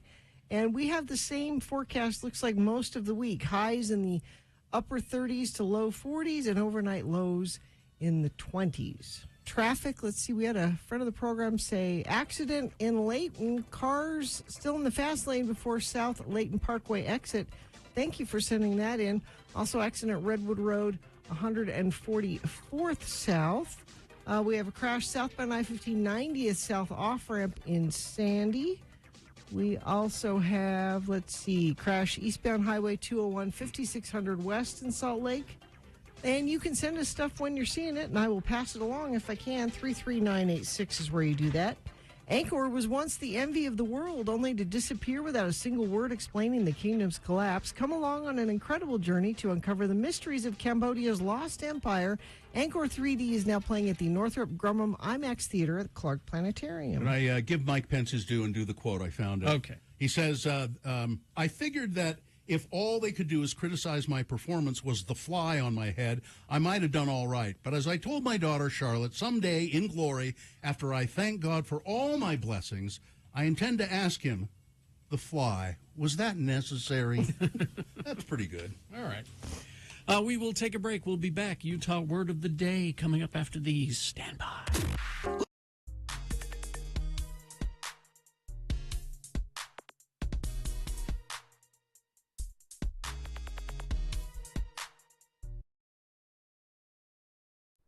It is the 23rd century. Humans have left the lowly confines of planet Earth and have sought their destiny among the stars. While many things have changed, one constant remains: the need for young men to venture forth and do the work of the Lord. This is the tale of two such men who at the age of 19 have answered the call of their general authorities and are embarking on a 2-year mission to spread the gospel throughout the galaxy. This is the story of Space Elders!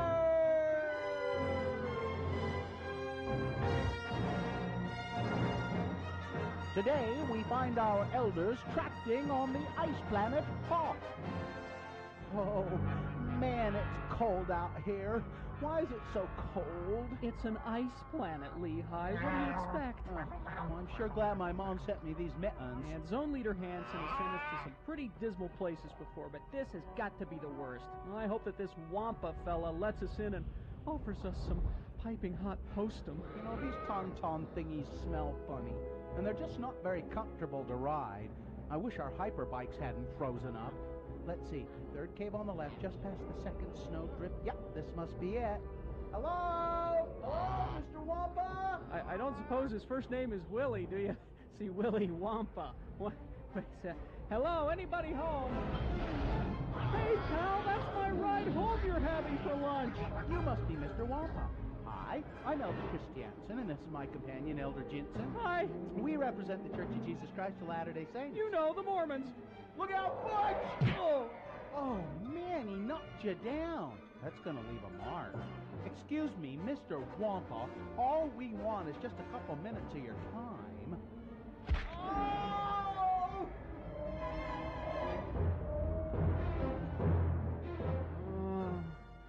Oh, man. Where am I? Oh, heck. Hey, Lehigh, wake up. Oh. Wake up. Oh, what in the flip? This is just great. Here we are, hanging upside down, stuck to the roof of a Wampa cave, our feet frozen in what appears to be Wampa spit, while my ride home gets eaten by Mr. Wampa out there. Yuck, I don't think this Wampa spit's ever going to come off my wingtips. Hey, there's somebody stuck to the ceiling behind you. Huh? Hey, it's that farm boy from Tatooine. Hey, Luke! Luke, wake up! Huh? Ben? No, not Ben, it's me, Butch. I don't suppose you got a plan to get us out of here, do you? If I could just reach for my lightsaber. There. So much for the element of surprise. Hey, look, your dad, Darth Vader, cut off Lehigh's arm with one of those things. Cut him some slack. Will Butch and Lehigh ever escape from Wampa Cave? Will Luke cut Lehigh's arm off just for the fun of it? Will our elders ever get the Wampa spit off of their wingtips? Tune in next time to hear Lehigh say... Oh, thanks, Luke. For a minute there, I figured we was Wampa Chow. Luke. Ben? Luke. Ben, is that you? You will go to the Dagobah system. Mr. Kenobi? Dagobah? I've never even heard of it. That's a swamp planet. You're not missing much. You must seek out Yoda and continue your training. But I've already been to the MTC. Ben? Yoda? Dagobah? Mr. Kenobi, are you sure? I mean, we've already been to Dagobah. Hold on. I've got some problems here. Luke, you go to Dagobah and seek Yoda. Butch, Lehigh, you go thaw out your hyperbikes and continue tracting. I should have gotten Jedi call waiting. On the next bone-chilling episode of Space Elder!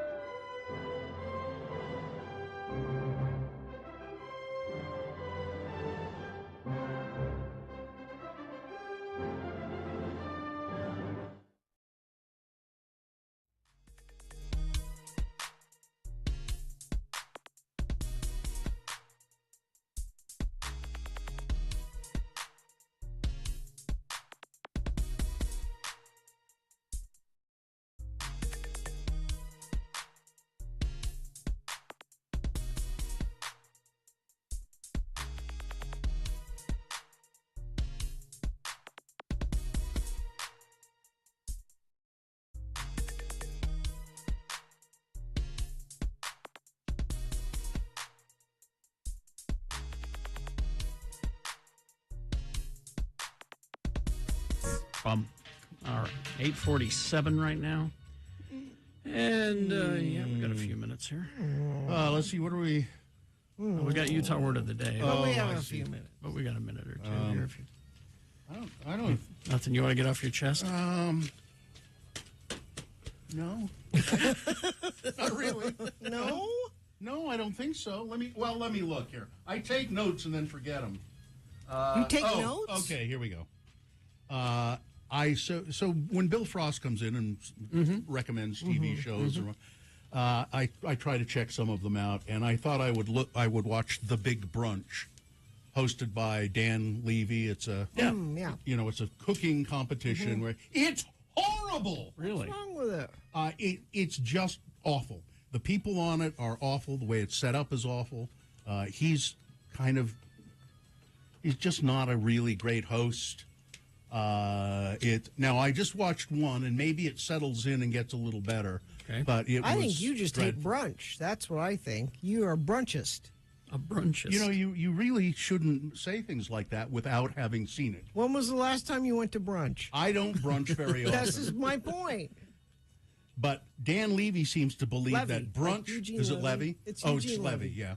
yeah. Dan Levy seems to believe that brunch can solve all your problems. Well, I don't disagree with him. It's really I not think good. you're brunching wrong. Why don't you do me a favor and watch the show? It has nothing to do with me and my relationship to I brunch. think it might have everything to do with your relationship It doesn't. with brunch. I don't have anything against brunch.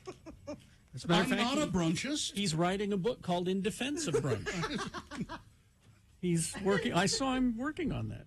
I've got a hunch that brunch is just fine. No, I don't have anything against brunch. I'll go to a brunch. It's not something that I bet do you'd often. complain about a brunch. Don't try me. What? I'll go to a brunch. What do you mean? I complain about? I bet a brunch? it would not meet your needs. The brunch. What?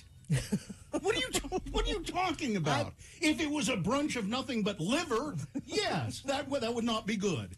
Who would do that though? Nobody. Like because there's brunch buffets, but then there's just a brunch where you order off the menu. And Yeah, I don't think that's brunch. ordering off the menu doesn't count as brunch. I don't it think has so. to be a buffet. I think kind of. No, Yeah. I disagree. I think it has to be a buffet. Some of the more wonderful brunches I've had were off the menu. No, but you don't, because when you go to a brunch, you want to be able to, You go to the omelet graze. station? Yeah, go to the omelet station. And usually they'll have a roast beef. When I go to brunch, I don't want to get up from my table. I want everything brought to me as though I am the king. Well, So we have our own theories about brunch, but nevertheless, the show The Big Brunch sucks. Yes, that's what we're... It really does. Okay. Now I have to watch it and see. I'm not a brunchist. The judges are terrible. It's just not good. What are they judging? The food? Yeah, now what we want you to do here is we want you to make an egg dish that represents your personality and your goals in life. What? That's okay. Scrambled's out. Really? I mean, everything is every dish that they do is kind of geared that way. Really? Well, you're poached, Bill. Clearly, we want you to make an egg dish that tells us about your past. What? Historical eggs? I mean, that's what it's like, and it's terrible. It's a terrible show. I like brunch just fine. Now, if I were a good morning radio DJ, I'd be writing a parody song right now, done to the tune of "King of Pain" by the Police, "King of Brunch." King of Brunch. Because I am the king of brunch. Yes. There's a pitcher of mimosas on the table today. The same old. Yeah. I would. Well, I'm not a very good morning DJ. No. Well, you need time to do these things. No. All right. Let's see. Is this sponsored, Gina? Oh, that's the only reason we do it, right? I guess. X96 welcomes Morrissey to the Union Event Center this upcoming November 22nd. Listen every day this week. Of course, we had tickets to give away earlier, but also Todd Newcomb will have some during your drive home. For contest details and ticket links, go to x96.com.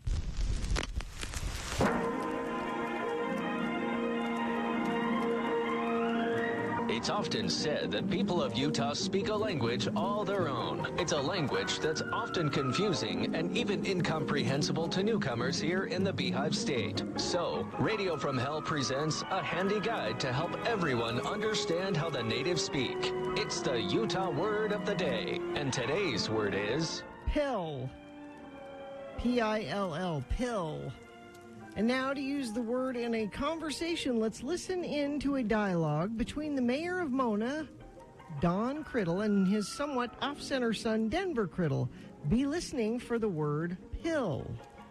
Hey, Daddy, I heard you talking the other day with Councilman Sister Dorothy Elwood, and you two was talking about how our town is growing real fast and that the council should plan for the future growth of Mona. Is Mona really growing that fast, Daddy? Yes, that's what I said to Councilman Sister Dorothy Elwood. I said, yes, it is growing fast, Denver. Some say too fast.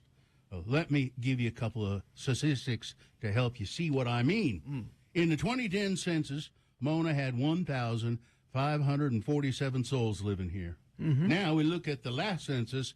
Well, that's gone up by 3 to 1,550. And we're only going to get bigger. People are selling their homes in Milford and Holden and places like that and moving up here to Mona. Outsiders. They're driving up the property values, ain't they, Daddy? I thought I'd seen some new folks in town, people from down there, Milford and such. They look different, don't they, Daddy? Now, Denver, being as I'm Don Criddle, mayor of Mona, Utah, it is my job to make sure everyone is treated fair and square, and to make sure we live by the town motto, Mona, Utah, so why not? So I can't say that the new folks look different, even if I think they do. But it sure would be better if we all looked the same, wouldn't it, Daddy? Well, again, as mayor, I can't say that, even if I was to think it. But heck, Denver, Mona City sits on just 2.5 square acres of land. We're running out of room. Hey, what if we annexed Nephi? Made Nephi part of Mona. Then we'd have plenty of room, and we'd have a Denny's and a taco time. Well, Denver, back a long time ago, my daddy's daddy tried to take Nephi by force himself. What? By force? Yep. Old Grandpa Criddle stormed into Nephi on his horses, guns a-blazing, and he jumped off his horse and slipped on a banana peel and was immediately disarmed and arrested. My grandpa then spent the next 20 years peeling potatoes at the Utah State Prison. How come I never heard that story until now? Well, it's not something the family is proud of, Denver. Didn't Great-Grandpa Criddle try to get out of it? Didn't his lawyer challenge the verdict? Well, sure they did, but they lost the appeal. Join Join us again some other time as we examine how the Utah natives speak with the Utah Word of the Day. There you go. All right. 8:55. Okay, let's see. Excuse me. I think we're okay. Sorry, You're not okay. I'm feeling a cough coming on. I ate a nut. I can hear it coming on. I ate a nut. Don't eat a nut before you speak on the radio. Crash southbound I-15 at 90 South off-ramp in Sandy. It's affecting the center lane of traffic, actually. And a crash northbound I-15 milepost 331. That's Hillfield Road in Davis County. People want to text about brunch. If you want to text about brunch or traffic, you can do that at 33986. All right. Thank you very much. Let's see. We're going to take a break. We will be back. Oh, it's Frank Christ Presents. They're fine. They're just fine. If you know your dead celebrities, if you know your live celebrities, you can play and win this game. And if you win this game, what will they win, Gina? Paramore tickets. Paramore tickets. 877-602-9696. Call, line up to play. Frank Christ Presents. They're fine. They're just fine. 877-602-9696. Stockton 12 Honda. Listen, the way of the world buying a car these days is you go into the showroom and you look at the cars you like, and maybe there's one there you can take a test drive, but they haven't got them in stock usually. And so you have to order the car you want, and you have to wait months. Well, everybody's waiting months for their new car. You could get a quality used car from Stockton 12 Honda today. They have Hondas, of course, and other models of and varieties of cars. Stockton 12 Honda has access to over 4,000 used cars nationwide, and they've been in the business serving the community for decades. Stockton 12 is committed to Honda's principles of high-quality products at low prices. Their service department is great, too. I think you will be... I bought cars at Stockton 12 Honda. It's always been a pleasant experience. Stockton 12 Honda. They're in the Southtown Auto Mall in Sandy on Auto Mall Drive. Hi.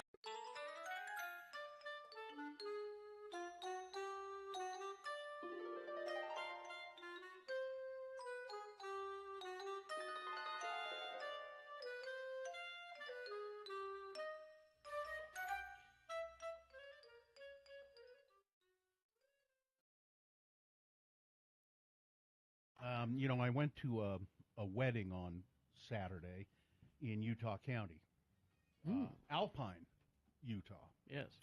And I was looking for something to do while I was down there. I thought my wife and I thought we'd just go to a restaurant or something. And for the wedding, first of all, it was the most traditional wedding.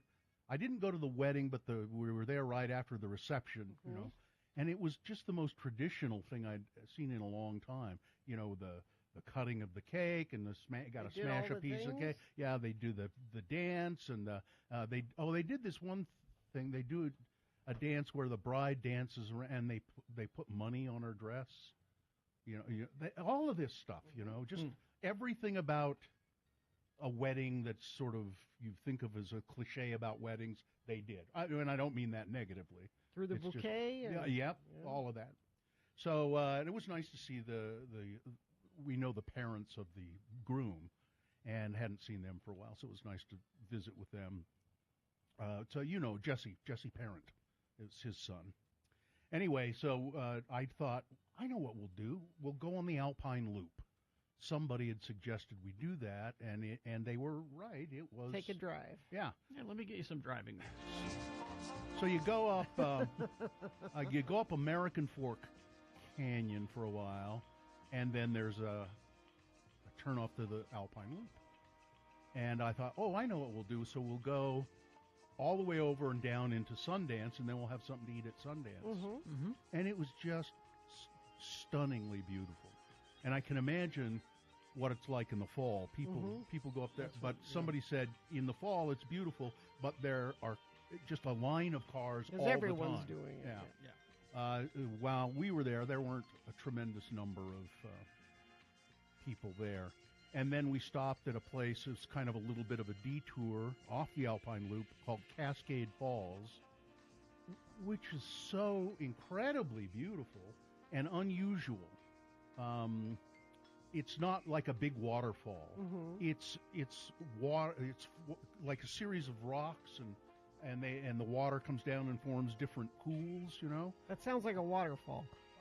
Well, it's not like you think of a waterfall usually as like a big drop of water Mhm. from a high place. No, this is Several different. it's like different levels and stuff, and there's like a boardwalk you can go on, and just beautiful foliage and all kinds of different plants and fish in the pools, and really Did you go nice. eat?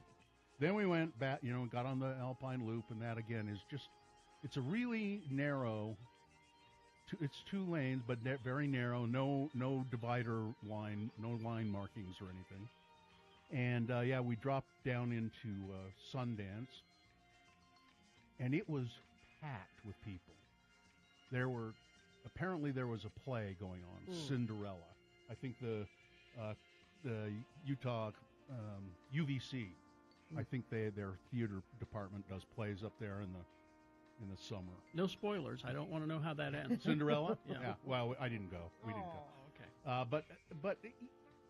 But there were so with the one restaurant was just too full up. We couldn't. You get didn't have reservations. No, but the white not the White Owl, the Owl Bar. Mhm.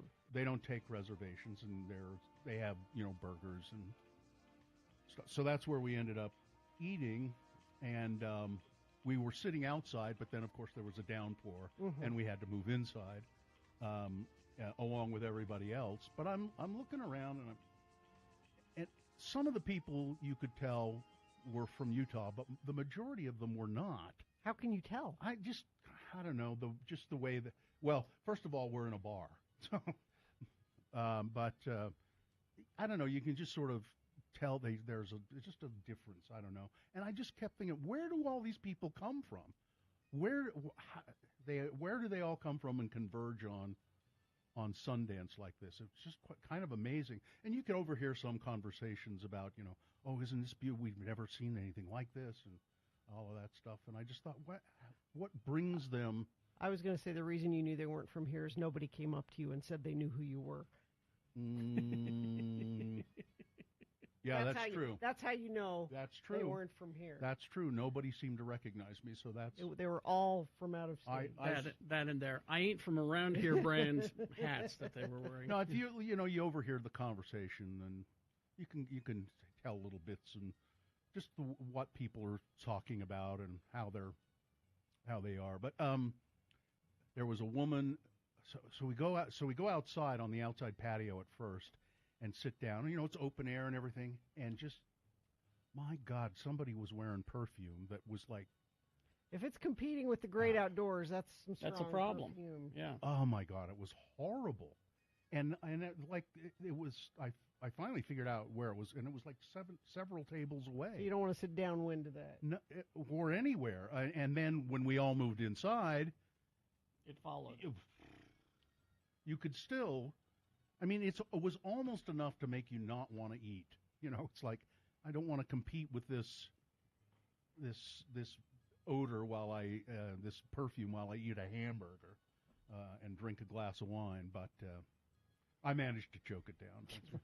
But it was a great. If you ever want to just do something really nice, and it's not a very long drive from American Fork Canyon over to Sundance and down into Provo Canyons. You could do it in less than an hour. We took more time but it's just beautiful. And whoever recommended doing that, thank you. It was excellent, an excellent day. Bill did something. I did. It's been a long time since my wife and I don't do anything anymore. We hang out. You guys had a date. Yeah. Isn't that nice? It was nice. It was exceptionally Did nice. you reconnect? Not so much. No. No, yes, of course. But we need some. I'd like to do a little more reconnecting. Sure. Because when you start reconnecting, it could be kind of fun. Wait a minute, I like this. Hey, I like this kind of connecting Wait a stuff. minute. We do. Hey, you know what? My wife is beautiful. How about that? I don't notice it when we're home all the time, but you go out and you notice it. Yeah. So anyway, but whoever suggested the Alpine Loop, thanks for doing that. I really appreciate it. It was great. Cascade Springs, not Falls. There's Cascade Springs and Falls. Yeah. Cascade Springs is, you see that right when you go on to the Alpine Loop. Mm-hmm. To get to Cascade Falls, you have to leave the Alpine Loop and drive toward Heber for 6 or 7 miles. If you keep going, you get to Radiator Springs. That's a different spring. That's a different. You don't want to go there. That's from a cartoon, Gina, so no. No? No.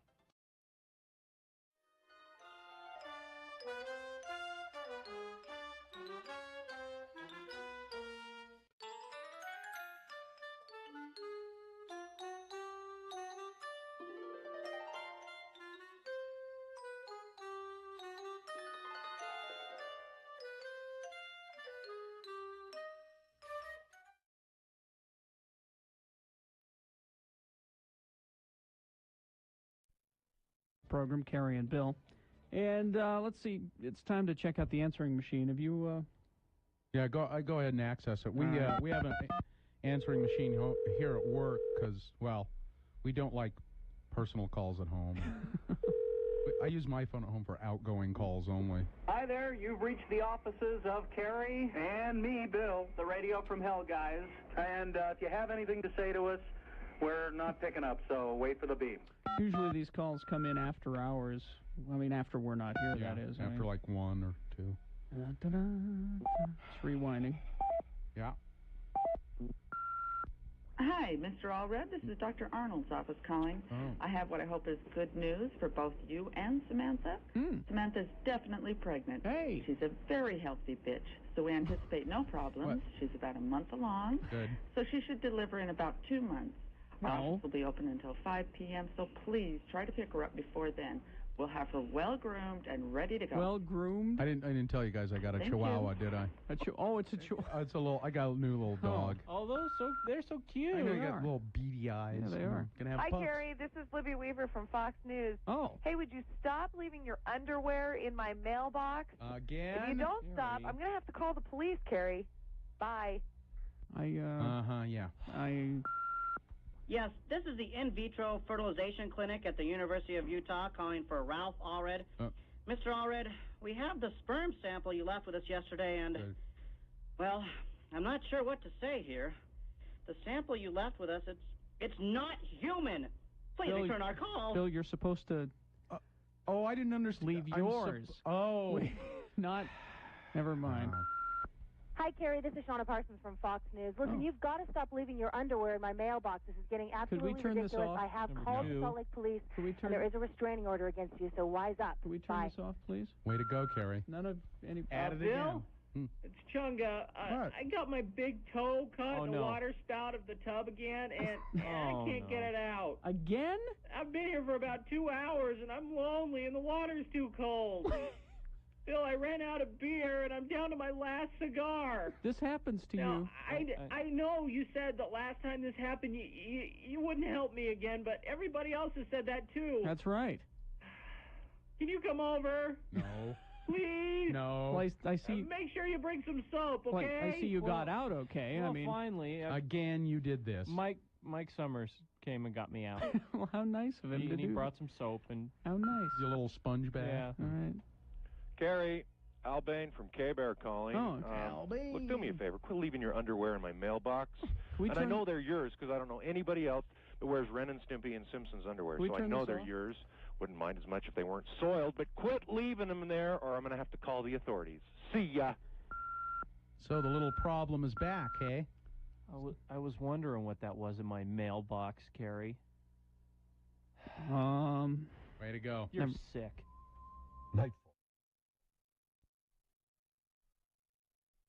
Oh, there it is. Frank Christ has entered the studio on his electric scooter. Good morning, Frank. Oh, hello there.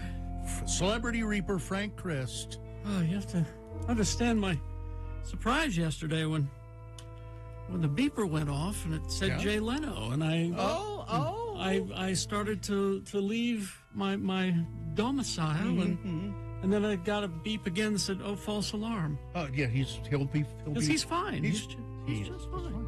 But sometimes you just go check. Sometimes you just... Well, it must be rather irritating to be called out. You get on the scooter, you start out, and then they call you back. Well, it's not a perfect system that No, we have. apparently not.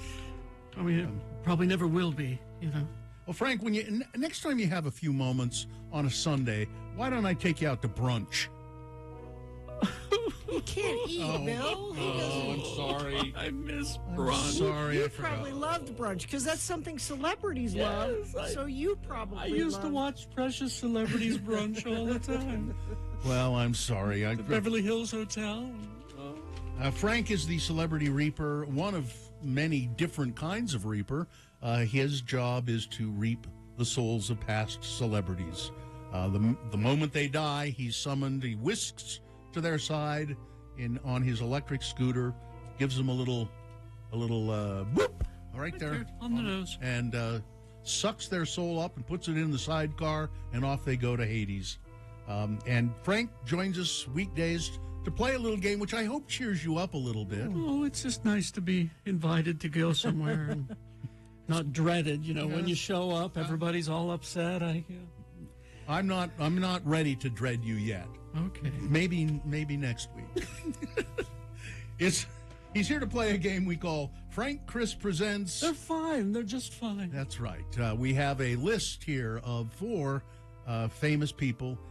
And on this list, 3 of them are, well, they're fine. Yeah, They're just fine. Yeah, just fine. They're still with us. They're like Jay Leno. Yeah, but one of them has been taken away by Frank. One of them has died. And we have a contestant on the phone who has to figure it out. Yes, Garrett.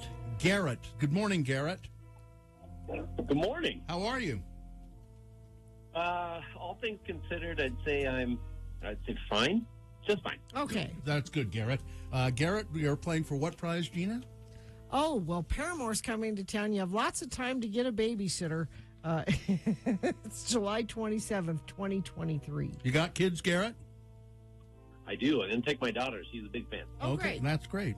All right, Garrett, I'm going to read you the list of 4 famous magicians. You have to figure out which one Frank has taken away to Hades. Number 1, a magician named, and these are all famous magicians according to Magicians Magazine. Number 1, Chung Ling Soo. Soo's most famous illusion was called Condemned to Death by the Boxers. The Boxers were a Chinese cult. In this trick, Soo's assistants, dressed as boxers, took 2 guns on stage. Several members of the audience were called up onto the stage to mark a bullet that appeared to be loaded into one of the guns. Attendants fired the gun at Soo, and he appeared to catch the bullets from the air and drop them on a plate that he held up in front of him. Very famous trick. Chung Ling Soo, number 1. Number 2 is Darren Brown, an English mentalist, illusionist, painter, and author. He produced several shows for stage and television. His show Something Wicked This Way Comes and his show Svengali won him 2 Laurence Olivier Awards for Best Entertainment. He made his Broadway debut in America with his stage show Secret. Number 2, Darren Brown. Number 3, Dynamo. His television show, called Dynamo Magician Impossible, saw him win the Best Entertainment Program Award at the British Broadcast Awards. Dynamo toured the world, and his Seeing is Believing arena tour was seen by over 750,000 people across the UK, Australia, South Africa, and New Zealand. Number 3, Dynamo. And finally, number 4, Chris Angel holds multiple world records made during his magic performances and was named Magician of the Decade and Magician of the Century by the International Magician Society. In addition to his career as an illusionist, he apparently has a band, or had a band, called Angel Dust that released 5 albums. He also authored a book called Mind Freak Secret Revelations. Number 4, Chris Angel. Of those 4, who's no longer with us? I'm gonna go with the Dynamo, number 3. Dynamo number... No, I'm terribly sorry. Dynamo is still with us. You're only 39 years old. We'll give you another chance, Garrett. Are you ready? I appreciate that. Thank you. Okay. Is it Chung Ling Soo, Darren Brown, or Chris Angel? Something tells me that Chung Ling Soo would probably be the best answer. Something tells Absolutely you right. He actually died in 1918 at the age of 56. Let me tell you how he died, okay? Frank knows this, but this is an interesting story. On March 23rd, 1918, Chung Ling Soo, who was actually an American, his name was William Robinson, but he performed in a really tasteless, as a Chinese person. He was performing in London. He performed his gun act without incident until he got to the famous Condemned to Death by Boxer's Illusion. That night, one of his assistants fired the modified gun at him. Some of the gunpowder exploded in the chamber, accidentally firing the bullet into his lung. He fell to the ground and said, "Oh my God, something's happened, lower the curtain."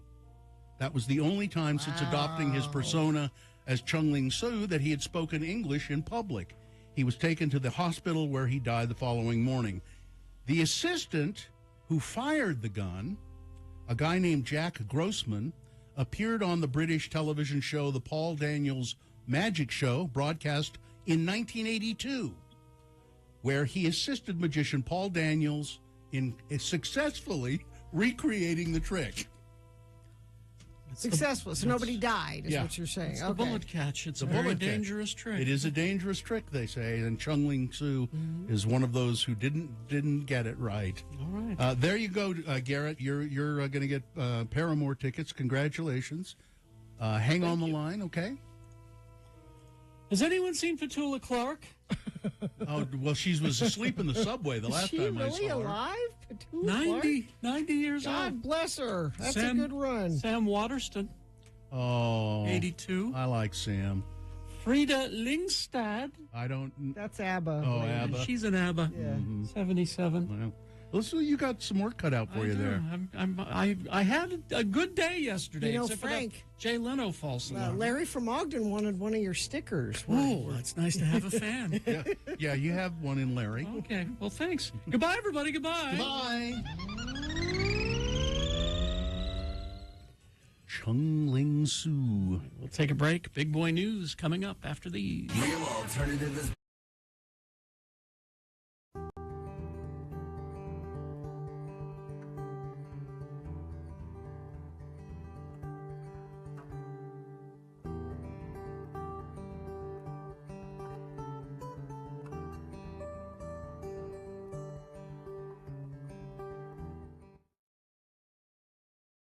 So you guys have bidets, right? Mm-hmm. I have experienced a bidet. I do not have one in my house. So I have one in my house, and I've come to prefer it. And I mean, there are 3 toilets in the house. Only one of them has a bidet, and I really prefer it. And when I was having my spine surgery, one of the physical therapy people or something said, "Now the first thing I'm going to recommend is I hope you have a bidet at home, because it'll be difficult to clean yourself up." And I said, "Well, I do." But I wonder if you've experienced this, Carrie. Yes. And maybe you, Gina. It takes you a while to trust the bidet. To trust that it has done its work as it should have. Yes. Don't you have, shouldn't you check to make sure all is well? Well, particularly if you have a bidet which has a dryer on it. Hold it. Before we go any further, let me... It's Poop Chat on X96 Radio from Hell. Okay, go ahead. So, particularly if it has a dryer, which cleans you and then it dries you off. Yes. Do you trust it? Yeah. So for a while, I was not quite sure if I trusted, so I would check. Yeah. But I've gotten to the point where you just assume everything's been taken care of. Pretty damn sure. Wow, Oh, you're I braver. never You're got braver there. than me. Yeah, I haven't had a problem. I have not had a problem. I have not developed that much trust yet. So that I don't have to use toilet paper at all.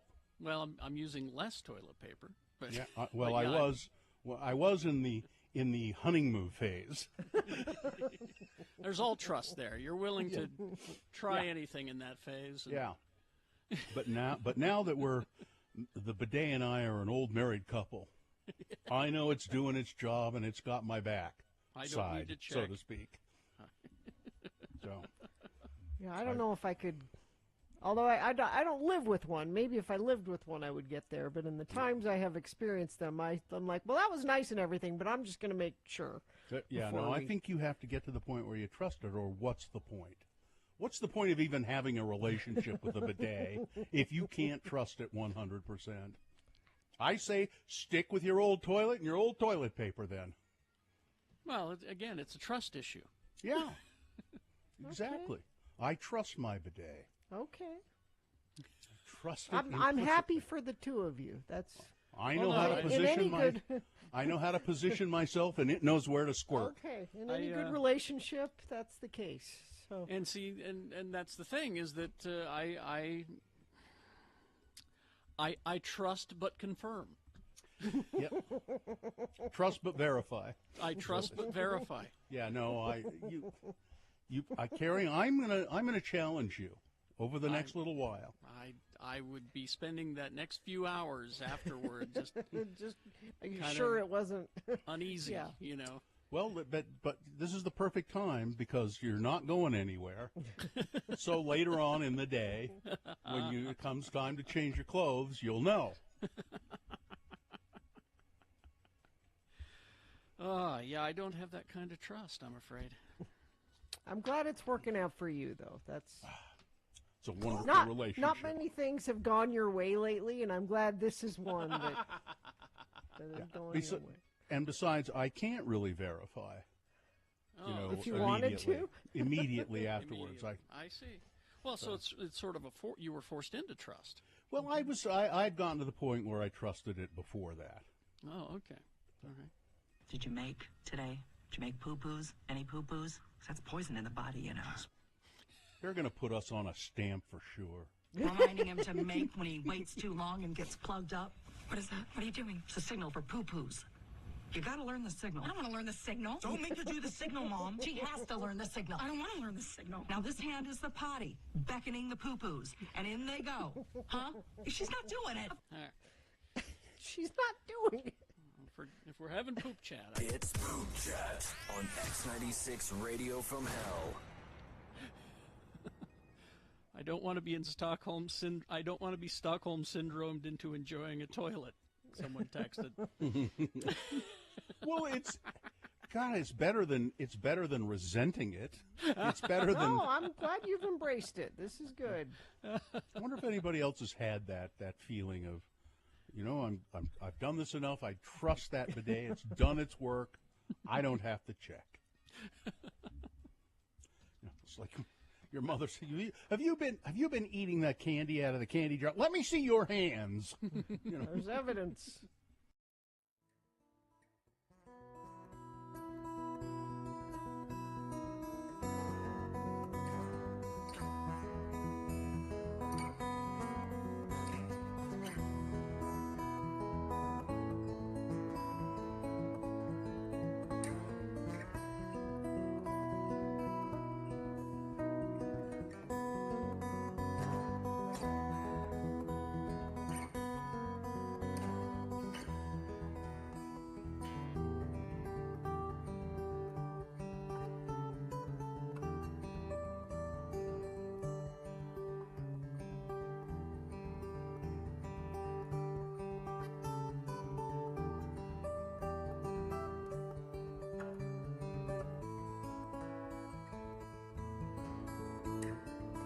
Hey, 9:24, so a short Big Boy News and Opinioendo, brought to you by. Become a nurse in just 32 months at Nightingale College, blending online classes with on-ground supervised field experience. Virtual college, actual nursing. Start your nursing journey at nightingale.edu, now accepting enrollments for spring semester.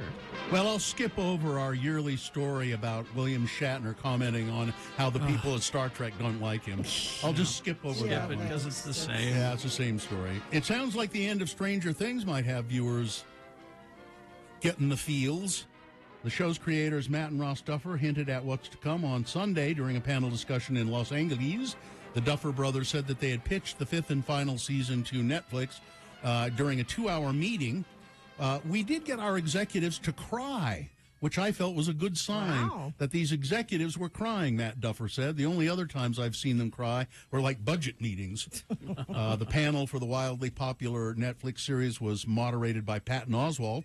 In addition to the brothers, the conversation included executive producer Sean Levy and several cast members. Ross Duffer said the production was full steam ahead and that the first script already has already been turned in and work is happening on the second script.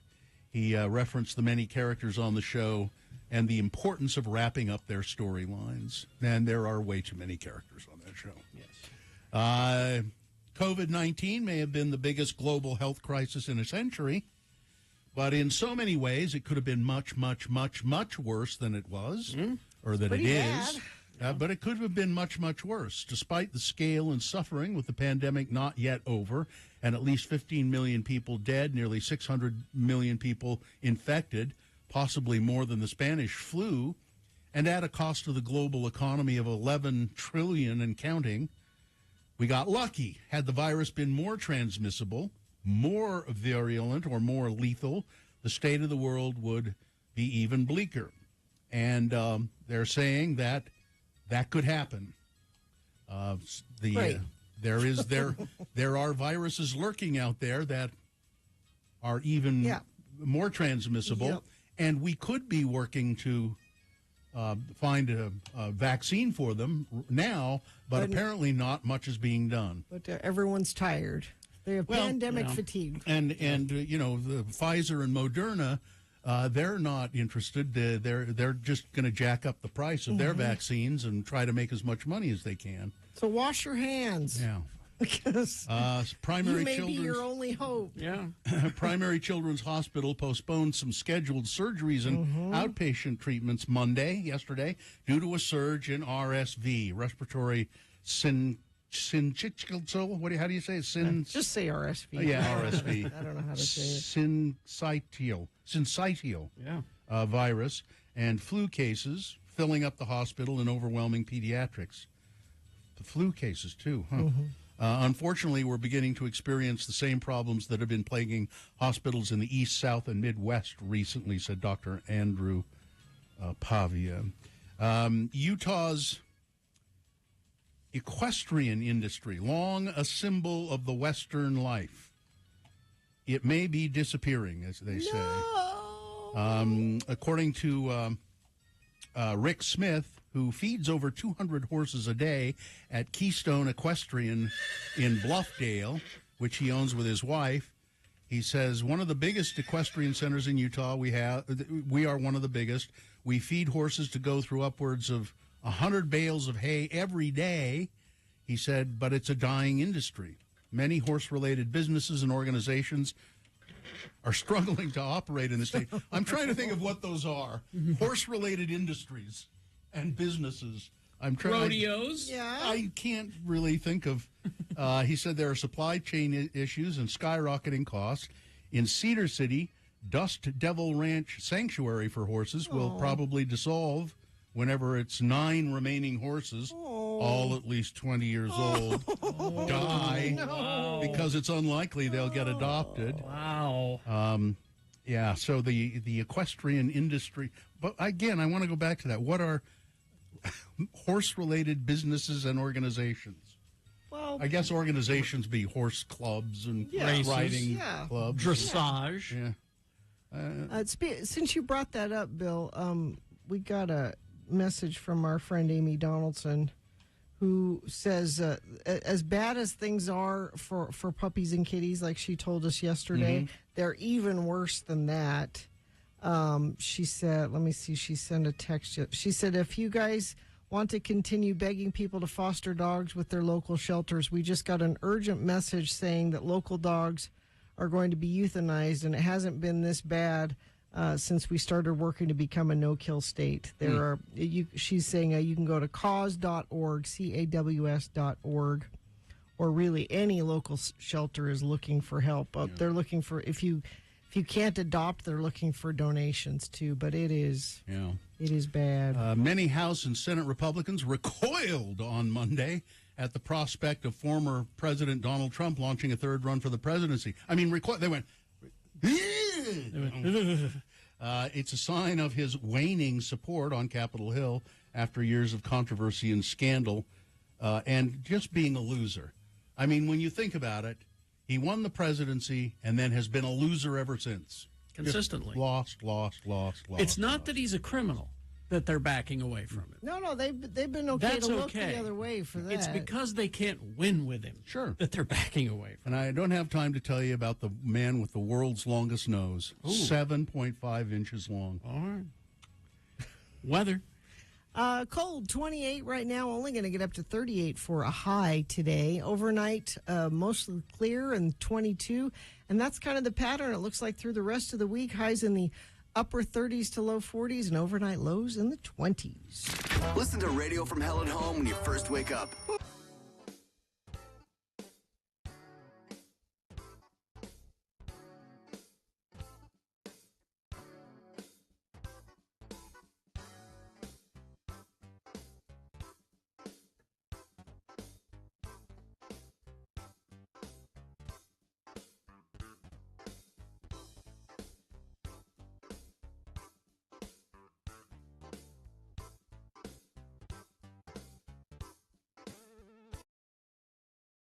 See what I got here? Well, no, it 'cause keeps you have appearing your- and disappearing because of your filter. Can't If you do hold it. it up, yeah, there you go. Hold it in front of your face. Is it a Gin plane? soaked raisins. Oh, I thought it was a brain inside of a jar. No, gin soaked. So remember that story last week? Mm-hmm. 105-year-old woman. Yes. She ate 9 gin soaked raisins a day. So this is your health plan? This is your... I haven't tried them. And they specifically, they were golden raisins. Of course. So I bought some golden raisins, and I put them in this and then covered them with gin. They've swollen up quite a bit. They're swole with gin.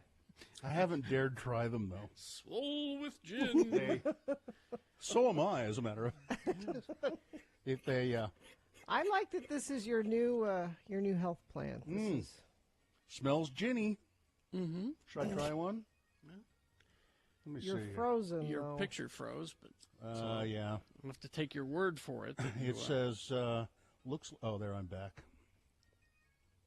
So, let me just try one, see. No, you're not. I'm not back? Well, I'm back as far as I'm There you concerned. are. Now you've frozen again. Okay, let me just try one of these. Okay. Maybe this is the universe telling me, don't do it. One gin-soaked raisin. 1 gin-soaked raisin. I wonder how she came to 9. I don't know. Do you think she experimented for a while, and she went all the way to 10 and went, nope, 10 is too many. The 9 is the right amount of gin-soaked. It's pretty nasty, actually. Really? Yeah, it's not. Even with the sweet golden raisins? Yeah. They aren't sweet anymore. Oh. No, I just ate some of the raisins on my cereal yesterday, and they're quite sweet. But yeah, no, they're not sweet anymore. I just Googled gin-soaked raisins. Yeah.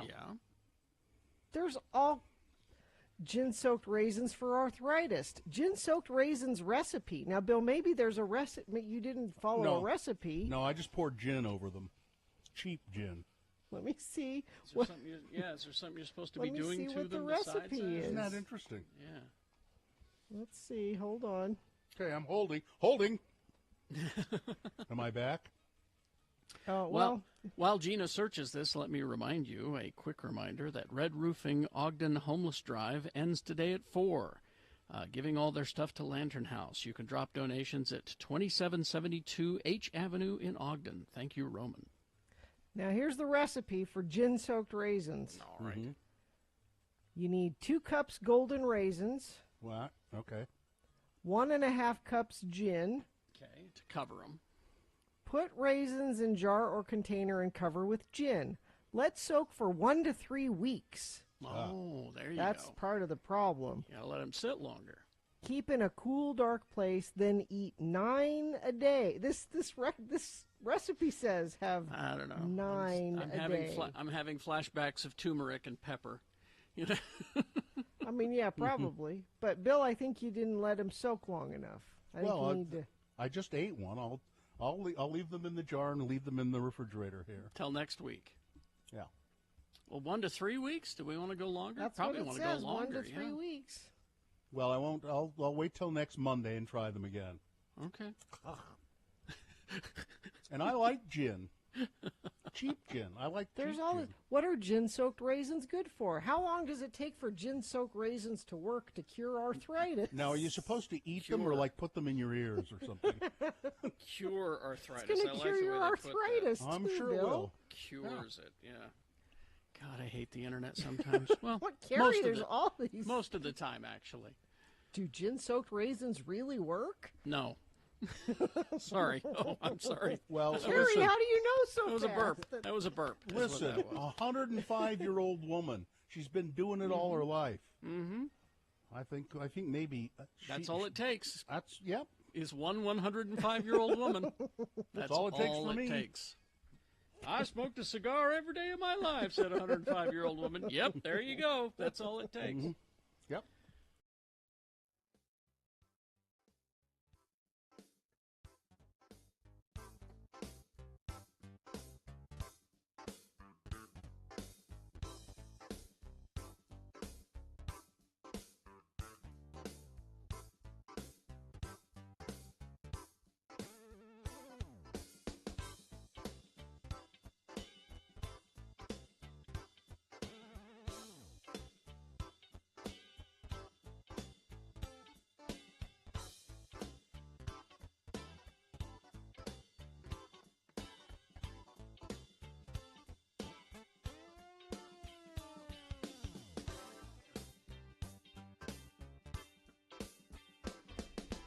Welcome our guests to the Yes, studio here. From the Children's Center of Utah. They're not children. No, they're adults.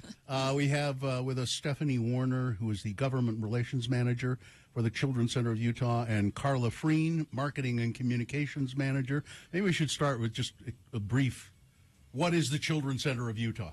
Yes, our organization has been in the community for 60 years. We are the only organization that provides evidence-based trauma-informed mental health care for infants, toddlers, and preschoolers and their families. Do infants need mental health care? Yes, like a lot of people don't think so, but like babies, like from the womb, like they start learning, and then when they are very young, like social emotional development starts. So yes, all kids need mental health, and we just need to think like mental health is just health. Yeah, exactly. That's a really good point. It's a health issue. It's not. It shouldn't be a separate thing. It's no different than having a cold or the flu or cheap measles or whatever, which we don't get anymore, hopefully. And how do people? We'll get to the summit in just one second. Where do the children come from? How do they get into the program? How does that work? We have a variety of services. We have outpatient clinical services. So children come from maybe they experience trauma. They are struggling in kindergarten. They have a delayed in speech. All those kinds of backgrounds. It's children and families that we serve. Doctors often refer. Yes, pediatricians. Correct. Yes. Childcare settings. Yeah. Now, so what is the third annual Ready Resilient Utah Early Childhood Mental Health Summit? Yeah, we're excited for this event coming up on Thursday, the day after tomorrow.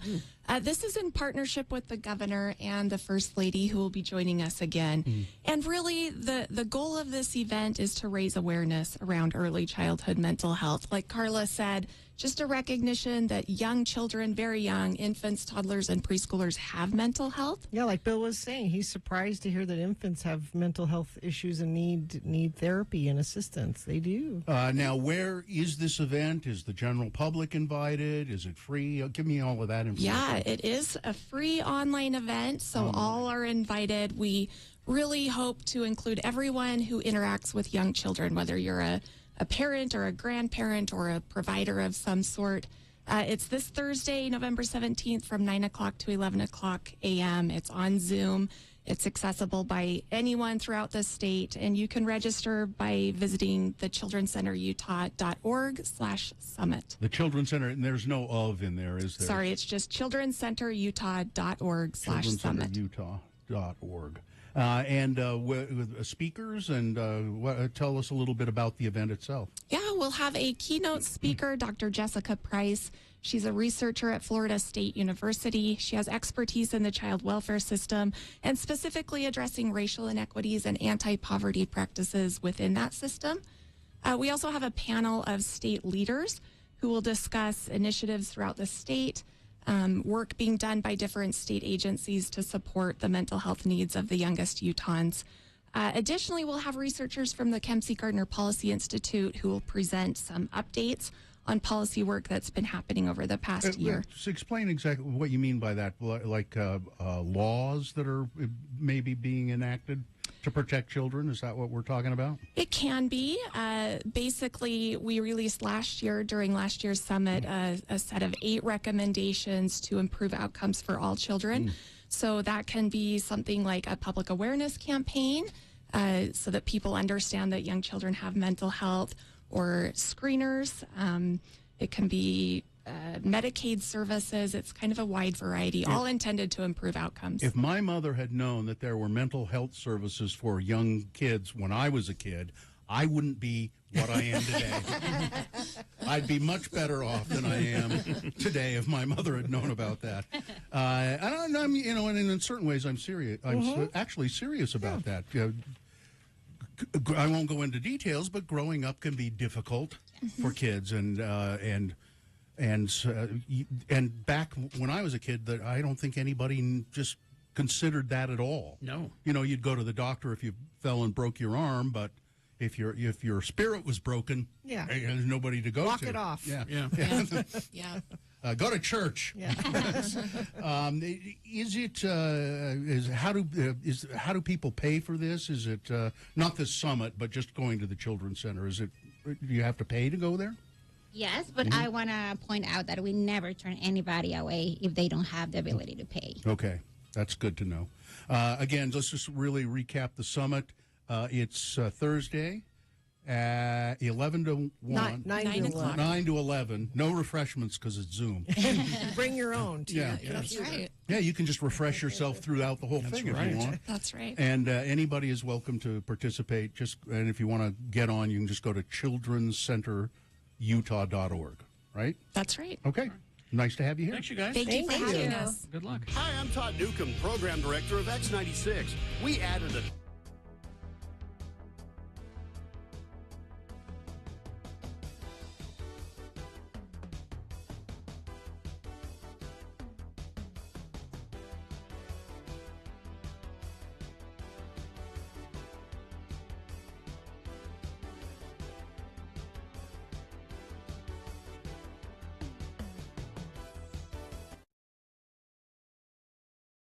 I didn't see any of this. I just heard it secondhand. I had a major breakthrough with Gina this weekend when we were in L.A. I got her drunk 3 times. He did. And it wasn't hard. It cost him a total of $10 for all 3 times. Each time. He's a cheap drunk. Well, see, this is a little secret. You don't take a girl to dinner and then drinks. You always take her to drinks first. Sure. Because she's drinking on an empty stomach. Yes, she is.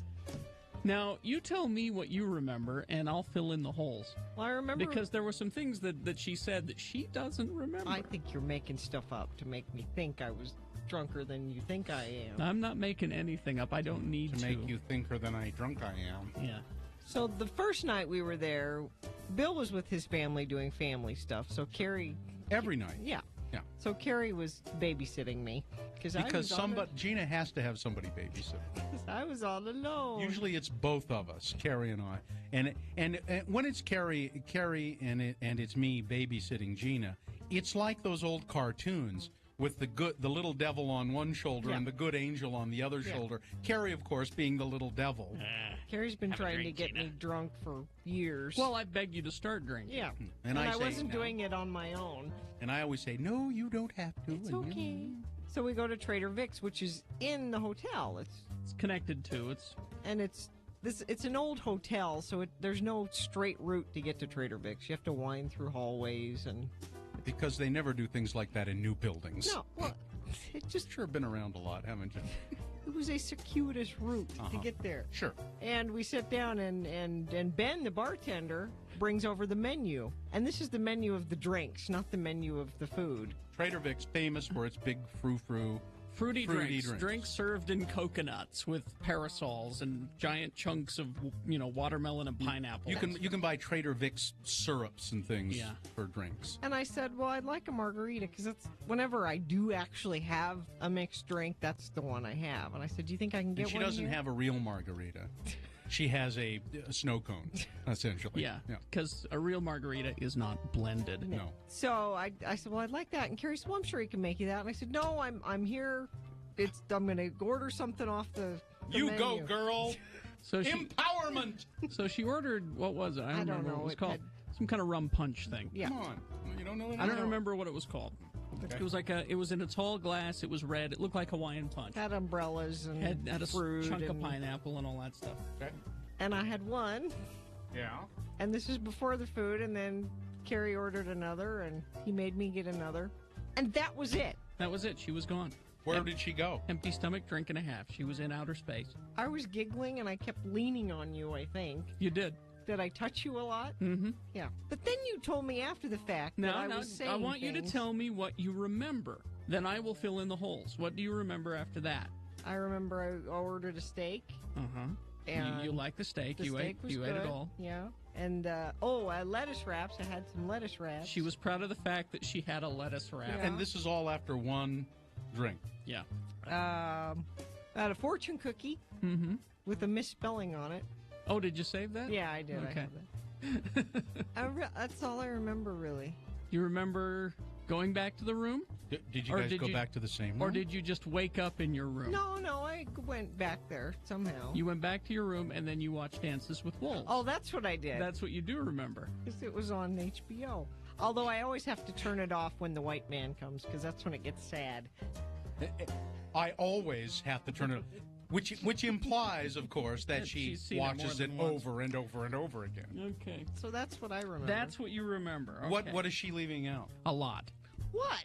Giggling uncontrollably. About? Being drunk. This is I'm a naughty girl. This is a drink and a half. And I kept calling her. I'm not exaggerating. All I had to do to elicit, not kidding, 3 minutes worth of uncontrolled giggling was call her Drinky McWeather. That was all I had to do. Well, see, it's working now, and she's sober, so I think she's sober. I have muscle memory from Drinky McWeather. How would it be possible for you to have muscle memory? It would imply muscles. That's right. All through the rest of dinner, she just kept laughing when she wasn't eating, and she kept saying, "I'm not a cheap date. I'm not a cheap date." I said, "No, Gina, of course you're not. You drank on an empty stomach. It's more efficient that way." But I never do. I'm not a cheap date. I'm not a cheap date. I never do that. I surprised myself how drunk I was on so little alcohol. Now, the other thing she left out was when she was sober. When we were walking to Trader Vic's, that long walk that she talked about, there's a very long hallway to get there. Yeah. So now she's plastered, and we're heading back to the room. And she stops at the entrance to this long hallway, kind of teeters a bit, steadies herself with her elbow up against the wall of the hallway. Good Lord. And you remember says, this? Yeah. And says, "Man, that's a long hallway." I had to work up the courage to walk down it. Well, apparently your bar manager, Mr. Ben Chung at Trader Vic's at the Beverly Hilton, Mr. Ben Chung being the bar That's manager. who waited on us. Was it really? It Ben was Chung? Ben. He's famous. He apparently mixed you a fine drink. Yes, he did. Ben Chung. He's famous. He cared. He made my Mai Tai with love. He Ben did. Chung did. I saw him add the love. Because I went there later and had someone else mix me another Mai Tai, and it wasn't as good. Wasn't Ben. Ben's the guy. Well, you should have taken it up with the general manager, Mr. Chai Rohana. Also a good man. Yeah. I saw him. I saw the name Chai on his name There tag, you and I go. chuckled because I was like, I love to drink chai. Yeah. I wonder if he uses that. He's the Anyway, general manager. so I get her to her elevator because she was in a different wing of the hotel than we were. Get her to her I elevator. don't remember this part at all. She took my hand as if she was going to kiss it. You're making this. I'm not making this up. And said, Thank you so much, Carrie Jackson. Thank you. Good Lord. I'm not making that And part. and given that, You put her on an elevator by herself? I thought she'd be okay. I'll bet she slept in the hall outside of her room for a good 2 hours. I made it back and watched Dances with Wolves. So for a while. So the second night, I got her drunk out at the El Torito Grill, and she got in the car, and after she made me take her to Cheesecake Factory to get a slice of cheesecake to go. Well, we were on our way. We were there. She says, I'm going to get this. I'm going to eat it on the way home, she said. Well, she laid down in the back of the car and fell asleep. I didn't eat it. And then didn't eat the cheesecake because it had been out too long. Yeah. Third night. You said I snored. Yeah, you did. It was so. She has a cute little snore. It's funny. And then the third was I got her drunk on good margaritas at Tortilla Joe's in downtown Disney, and made her walk around Disneyland drunk. 3 nights in a row. You're still hungover, aren't you? Not only do I never do that, I certainly have never done it 3 nights in a row. Wouldn't you like to do it again now that you've done it? I can be Drinky McWeather all the time. You know, you can do that at home every night if you want. No, that's just sad is what that is. Why? I do it. You call it sad, I call it fun. Yeah, but you're not alone. I call it relaxing. Yeah. You're not alone. It's sad when you drink alone. You have a son? Yeah. Honey, go get Mommy a drink. Go get Mommy a Mai Tai out of the fridge. One of the cans of Trader Vic's. I'm going to teach you how to make the perfect margarita.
On this day?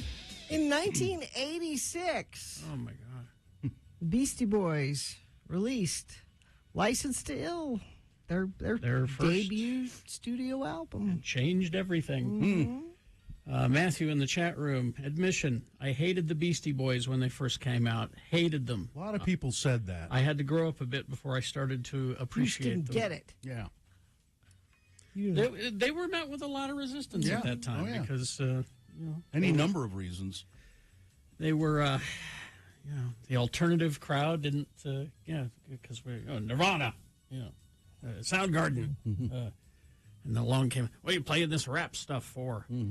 Rick Rubin produced that. Yep. What has he not produced? He has not produced my album yet. If you like an album, it likely was produced by. Chances are he's touched it in some way. It's fascinating to I didn't watch all of them, but Rick Rubin with Paul McCartney and Rick Rubin asking Paul McCartney about all the songs and how they sit down and they go break down the songs and how, and he said, now why did you do this? Why did you come up with? Well, I don't know. I just doing it. It's really cool to hear him talk. And Rick Rubin doesn't wear shoes.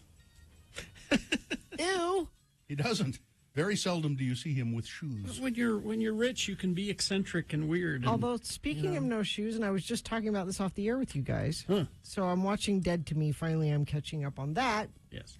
And it's Christine Applegate. Oh, yeah, that's right. And they were in the middle of shooting when the pandemic hit, and then in the middle of all that, she got diagnosed with MS. Yeah. And she's not doing great.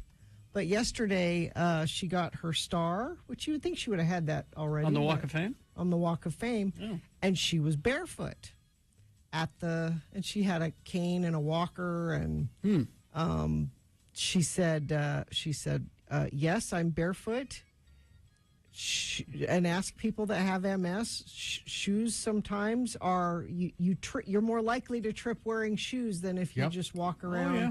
Barefoot. I can see that, yeah. And so she said, I'm more comfortable being barefoot. As you know, I have drop foot on my right foot. The same thing? And yes, it's always kind of swollen, and it doesn't work the way a foot should. Mm-hmm. And now I've gotten pretty good at compensating, and I wear shoes, but the minute I get home, I put on flip-flops. You're better for, she was interesting. Barefoot on the Walk of Fame. All right. Well, let's do the promo and crawl towards the exits. Is this supposed to be this color? Hey, does this look infected? Why does it hurt when I do this? Why is this burning? These burning questions and more will be answered by our friend Dr. Cobble at 7:45 tomorrow morning on the Radio from Hell show, X96. Ow. Ow. I think you should leave that in, Katie. Ow. Why not? Yeah, it's kind of... Why not? It's kind of dumb. All right. I think we're good, right? Yeah, I am. All business? Mm-hmm. Fine job as always, Katie. Live long and prosper, bitches. Don't you know who I am? I'm not drunk. I'm dehydrated. Jeez. Janet was in the chat room later. Oh, was she? Saying, she okay? No, this really happened. She was okay? And I'm like, I'm glad you're okay. Right. Listen to the podcast. Yeah, You'll know what we're talking about. All right, Marcy is next.